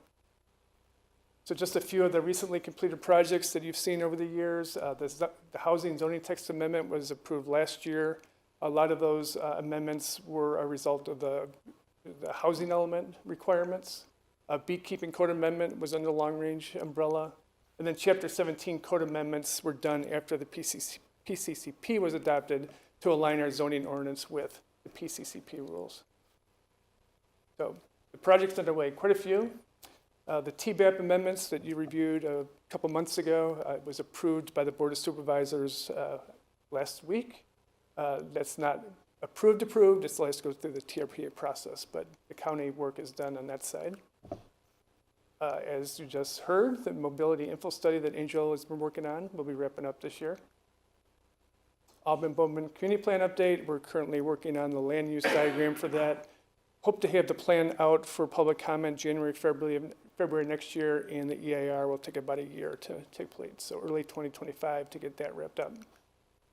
The housing or the group homes code amendment is something that you reviewed in the past. It's been at the board. We do have to return with some board, looking for board action on that measure. That's a housing element program 42. Hope to get that done by the middle of next year. A few more here. The housing rezone program that you know all about, that's the one that Kelly's working on. The deadline for that is May of 2024. That's a state law. A Placer Legacy Program update. The Placer Legacy Plan was approved in 2000, so over 20 years ago. We're just refreshing that document, and planning is participating with that effort with a bunch of other departments of the county. Electric Vehicle Readiness Guide, our Civic Sparks Fellow is working on ramping that program up. And of course, the general plan update, which we'll be going to the board on Monday, seeking to enter into a contract to get that project started. So how do these projects get on our work list? A number of ways. So it's either state mandate, something we have to do because the state is making us do it. It's a general plan requirement. It's something we promise to do in our general plan, and so it's an implementation of a general plan program. Board direction, the board is asking us to make changes or to undertake a planning effort. It's a staff recommendation. As we deal with projects, we see loopholes and uncertainty in some of our rules. So we have a running list of things that should be updated or changed over time when we have time. And also plan implementation. So does the project implement something that's already been adopted, such as the sustainability plan or the housing element? So the work plan is organized by themes. So we have general plan update tasks, we have community planning efforts, zoning text amendments, local ordinance and regulation updates, and state mandated and housing element implementation. I'll go through those categories on the next few slides. Just want to emphasize that projects are prioritized based on schedule and availability of staff. So we can't do all these 33 programs, but we're going to do our best effort. So general plan update is going to be our biggest priority coming up starting next week. So some of those near-term tasks, we'll be having workshops at all the MACs explaining what the program is, how they can get involved, how the public can get involved, and how that's going to roll out over the next 3 or so years. We'll be preparing an outreach program and strategy to do as much outreach as possible to the public, particularly those that don't get involved with planning efforts. So it'll be a specialized program to reach as many people as possible and get community involvement. That program will go to the board. We'll be bringing it to the Planning Commission for review, and then a board will have to bless that plan. So we want them to see what we're going to do to get the public involved and make sure they're on board with that. We'll be looking at our existing community plans. We'll be looking at the existing general plan, what needs to change and what has been done and what can drop off. We'll be doing a bunch of background studies, economic analysis, real estate analysis, background report, collecting data. Visioning and goal setting is what is the overall vision for the plan. There'll be a lot of public outreach to help set that. And then we'll be looking at all the areas, the sub-area plans and the community plans of what's going to get folded into the general plan and start working on data analysis for those individual areas of the county. So under the community planning umbrella, we've got a few. We did, as I noted, we just wrapped up the TBAP amendments. Now we're into another round of TBAP amendments. These are proposed to address height and length limitations in the Tahoe Basin. Look to start that early, actually start that later this year. It's probably a year-long effort at least. The Sunset Area Plan was adopted a couple years ago. We have found some things that need to be cleaned up and some of the graphics need to be changed. The Placer Commerce Center, which you heard about earlier this year, there were a couple community plan amendments. We'll incorporate that into the cleanup of the Sunset Area Plan. An evacuation route analysis, this is a new state law, so if you update your hazard mitigation plan or your general plan, you have to do this analysis. We haven't figured out which is going to come first, but it'll be happening in the next couple of years. Some zoning text amendments. I'd like to say I'm a visionary because if you look at number D on that list, we have a structured definition change. And I don't want to admit that it was driven by the previous variance you heard, but that is partly why it's on this list. So a bunch of, we admit there's unclarity in the zoning ordinance, and even though our zoning ordinance was adopted 20 years ago, every year or so we're making a bunch of changes. So here's our early list of some of those changes we'll be looking at. And then also subdivision modifications. So you've been seeing a bunch of submods come into the Planning Commission. In the past, we've been taking them to zoning administrator, where technically we should be bringing those to the Planning Commission. And even though it affects one lot, it's maybe something that we don't want to tie up your time with. So we're thinking about changing our zoning ordinance to make those all go to the zoning administrator, unless it's a big change. So if they're changing 4 lots or more, or a significant change to an approved subdivision, we'd come back to the Planning Commission for that. But if it's 1 lot, it's really a variance, even though it's called a submod, it should probably just go to the zoning administrator. Development and Review Committee change. You've probably heard a lot about this in the last couple of years. So our DRC has been deemed to be subject to the Brown Act. So we have public meetings every other Wednesday. We'd like to clean that up so that it's not subject to the Brown Act. It's just a routine staff recommendation to the Planning Commission. But that would be a zoning ordinance change. It still would count as a meeting under SB 330.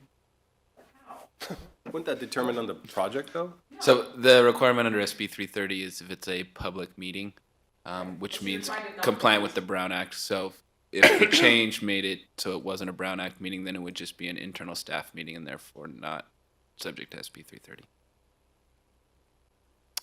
Apologize. So this next bunch is kind of long range, things we know we want to fix. They're not immediate priorities. So parking standards, we think a lot of our projects are overparked. I think our standards were set probably in the 80s, 70s or 80s. We'll take another look to see what other communities are doing and see if we can adjust our parking requirements. Like make Bigger stalls, less compact, more EV charging, things like that. Sign ordinance update. I know we received a Planning Commission direction maybe last year, a project in Granite Bay. It was unclear what a front of a building was. This was the Verizon sign. So looking to clean that up, but also we're seeing LED technology. So folks have been coming in wanting to do LED signs. Right now we don't allow that movable type. We don't necessarily ban LEDs, but according to our ordinance, it has to be static. So you have the screen, but it can't change. And we're seeing a couple churches that want to do this. Amazing Facts wants to do one in Granite Bay, but we've told them they can't. So this is part of that sign ordinance update. We're looking at either a complete rewrite, because our sign ordinance is probably 30 pages of minutia, very unclear, or just a targeted change. So here's the 4 things that we would change if it was a targeted update. Some local ordinance and regulations, Oak Woodland guidelines update. The board has asked us to take a look at that. winery ordinance update. So there's been discussions with the wineries about our rules and whether some changes can be made. We've heard from the public that changes need to be made. So we'll be looking to make tweaks to that ordinance. It'll probably be a year-long process starting next year.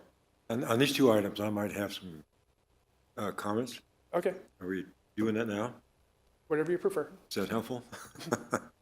Well, we can talk about it later too, but basically, you're talking about the tree ordinance and oak woodland there, I know, but one of the issues I think that we've dealt with in the past is TPZ. And, you know, TPZ is developed for, you know, it recognizes that subdivisions don't, they're going to overpower the timber zone. And the timber zone in California is pretty important for future wood products as an agricultural product. And so at any rate, it might be worthwhile to do a little study. I don't think it's a big one, but, you know, determine the TPZ lands in the county and take a look into the future of that. A lot of times people will buy the TPZ land real cheaply and then they want to get out of it. And sometimes, you know, it's just for economic reasons, but at any rate, you're losing some TPZ land when that happens. So at any rate, it's worthwhile taking over, you know, at least a 30,000 foot view of TPZ, where it exists, how much we have and how important it is, that type of question. That could be a good work product in the general plan update as well. Could be what? It could be something we look at in the general plan update. Yeah, is that would be a TPZ general plan, rules maybe, and okay. What's happening. And then the other issue, you're talking about the winery ordinance update. Well, we've been dealing with the winery ordinance many years now, but not too long ago, we looked at the event center ordinance, and it came out to be very restrictive in terms of people proposing more event centers in the county. And it looks like the winery ordinance, in terms of what we're doing now with regards to having wine and food pairing and those types of things, events at wineries, the two ordinances are kind of coming together. So it may be worthwhile to take a look at the event center at the same time you look at the winery ordinance and see exactly what are we really talking about here. We agree, because the wineries want to be event centers want to be whatever, tasting rooms. Yeah. So the next few are sustainability plan implementation measures, the greenhouse gas local offset program. So that would just be a scope of work to create a greenhouse gas program, the offset program. Development standards for the wildland urban interface area, that's a work effort out of the sustainability plan. And then a greenhouse gas inventory update. So we did have a inventory done for the plan. It's a few years old, and one of the programs of that plan is to update that every few years. So we look at that, probably happen in 3 years or so from now. These are more the wishful thinking from staff. Wish we had time to do these. So our landscape design guidelines and our water efficient landscape ordinance, refresh that to do maybe more requirements or more specific requirements. Ridgeline protection ordinance, I know this has been a hot topic for a number of years. Probably going to take a couple years to get through. So it's not the highest priority, but we know we need to do it. Design guidelines and standards, we have a bunch of design guideline documents. They're not consolidated. Many of them are very old, so we like to refresh those and combine it into one document. And then at the end of the general plan update, we're proposing to rewrite the zoning ordinance. So that's going to be a few years from now. A couple of state mandated programs. The planning department is responsible for those. So you have to provide a general plan annual report. It goes to the Board of Supervisors and then to the state. And also a housing element annual report. And those are both due April 1st. So we'll be starting those two reports in the coming weeks. In a few programs, planning is responsible for implementation in the housing element, a minimum density standard. So that's requiring, if you have RM zone, multifamily zoning, there's a minimum that you must provide. So what we've seen in the past is a lot of our RM zone sites have either been rezoned or they're coming in at a very low detached residential product that's really using up all of our RM zoning. So we don't know what that minimum is going to be, but that's something we'll look at. The zoning for residential on religious property, this is something that was in the housing element, and the state just passed a law, SB 4, a month ago, that says you have to allow high-density residential on religious properties throughout the state. And it says you have to allow a density that is needed to provide affordable housing. So if someone comes in and says we need 50 units an acre, that's what you're going to be doing, 50 units an acre. So we have that as a program. The state doesn't say we need to change our zoning ordinance, but we will do that. Also, it calls for safe overnight parking programs as permissible on religious properties. So this will not be without controversy. Emergency and supportive housing, just some cleanup to our rules to align with state housing law. And then looking at adaptive reuse and conversion of properties. So these could be old office buildings or commercial buildings that might be appropriate to convert to affordable housing. So work on identifying those sites and with the building department and economic development of trying to incentivize that. So our priorities, they're prioritized by tiers. So of course, state mandated things that usually have deadlines, they're high priority. Board direction, when they tell us to jump, we jump.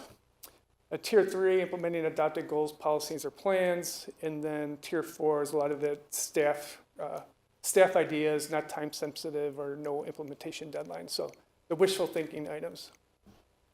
So attachment A of the staff report kind of lays that out by fiscal year and category. So we do have 33 programs on our list, and that changes daily. So we'll be looking to the board to help set priorities when we go to the board later or in December. And with that, I'd be happy to answer any questions on any of our projects. How are you going to do all of this with 4 people? Well, that is the problem. So that is, we'll figure out what are the top priorities. I mean, general plan, we're thinking it's probably full-time work for at least 2 people. So we've got 2 others to work on the others. But we can pull in from current planning staff as needed. And I think that's also, just to add maybe a little bit of detail there, I think the way that we're looking at how just workload is going in general, if we weren't as busy with privately initiated applications, then we might be able to shift more people over from our current planning section. However, as you're well aware, we have a lot of work that's been coming in from the private sector that we need to process. A lot of the projects, especially residential, are subject to SB 330 or some sort of streamlining process. So we have to provide a significant amount of attention to those.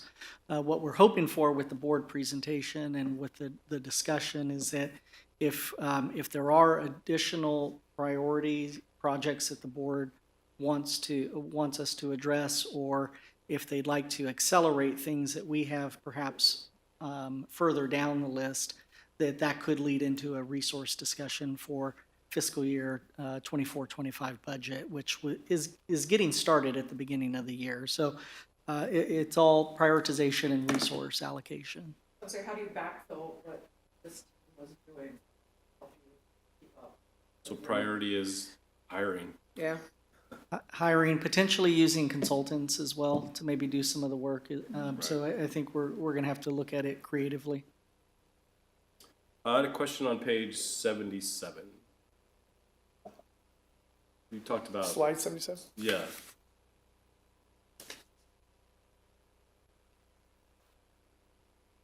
On A, what are you describing as a bona fide agricultural use definition? I believe this term is used in the Agricultural Event Center. And it says a bona fide agricultural use as determined by the agricultural commissioner. I think that's too loose. The staff has found that to be too loose, and we actually are probably going to list that of what that definition is. Like define them between commercial and non-commercial Hobby. growers, maybe? Yeah. Like kind of like PCWA does. Gonna segue that. I know that for us, for example, that water priorities according to their board decided to, if there is water, extra water, that it goes to their commercial agricultural people first. So I don't know if those guidelines could maybe just kind of parallel each other so it's easier for everybody maybe. Just the food for thought, no pun intended. The food. I think, I know one example of this has been someone who wanted to do an agricultural event center, and they had like 20 walnut trees on their property. And the question was, is that a bona fide agricultural use, or is that a hobby, something? That's a hobby. Yeah. When you have Says the farmer. When you have about, I don't know, 100,000 walnut trees, then you could do it forever. So I think us surrendering the authority to the agricultural commissioner was a problem, because I know he supports all kinds of Right. agriculture. So So 20 trees could be, I mean, I do to a point as well, but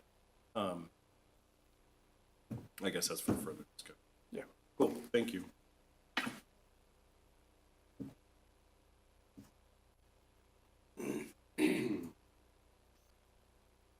Sorry, I thought you were done. I'm done. I didn't mean. Let's get to the end. Anything else? Nope, that's it. Thank There's a you. lot. So you'll be seeing a lot of us, the long-range team, in the coming year. And thank you. Thank you. Guess Thank you, yeah. take public comment? Very good, yeah. Hire more staff. Yeah, appreciate it, Chris, yeah. Can we Public pass that comment? recommendation on to the board? We, We do have one hand. we still need public comment if the commission's ready. We need public comment. Okay, well, Public get- comment. oh, public comment, yeah, thank you. Somebody online? Oh. We have a hand, thank you, appreciate it. Hello, Michael. You've got 3 minutes to speak. Thank you, Mike Garabedian. A couple of points here, a couple of highlights. You are in as good a position as anyone to have some opinion about how well the county involves the public now and what it might do to improve, which is badly needed to improve. About timber production zone, I strongly disagree with joining that into the general plan because it is something founded not in general planning law and policy. It is founded in the state constitution. If I'm not mistaken, it's Article 8, Section 13, but I could be mixing those numbers up.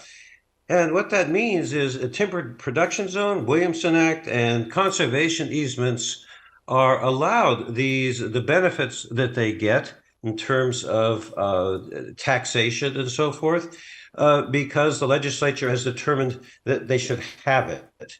And the idea that well, let's look at what the county has been utterly failing to deal with, like Winery 8, where there was a illegal, probably illegal change from the older Williamson Act contracts without doing the rollout. I haven't studied that situation, so I don't have an opinion on it, but certainly on timber production zone, planning has been just miserable with some successes when there was when Jennifer was still on the board, dealing with cancellations of TPZ and not handling those correctly.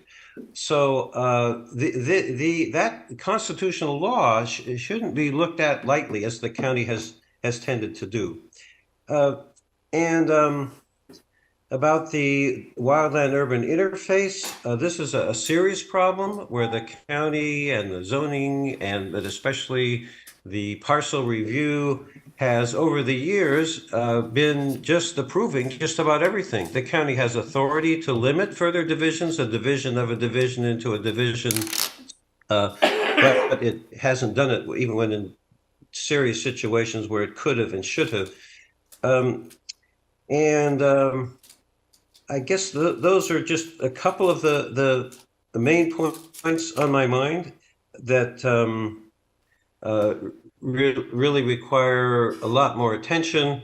The long laundry list and the priorities of the staff, I think, are largely missing. Public involvement and public assessment. All of these different programs you've been hearing about today need public involvement. And where is the public? Is the public here listening and learning about these things? Is this just another thing like the Placer County Conservation Plan, which a very few number of people over 10 or 20 years know what it is and understand how it's being implemented, and where it's claimed that there were 60 or so meetings where the public can talk, but nobody knows what it is. Nobody understands what it is or how that would affect them if they want to add a family house to a farm or something like that. Anyway, those are a few highlights it's occurred to me listening to this, and I will try to shape my thoughts further on them. Thank you for the chance to do so. Anybody else? No, there are no other Zoom participants raising their hand. Okay. Well, with that, the meeting's over. Thank you. Thank you.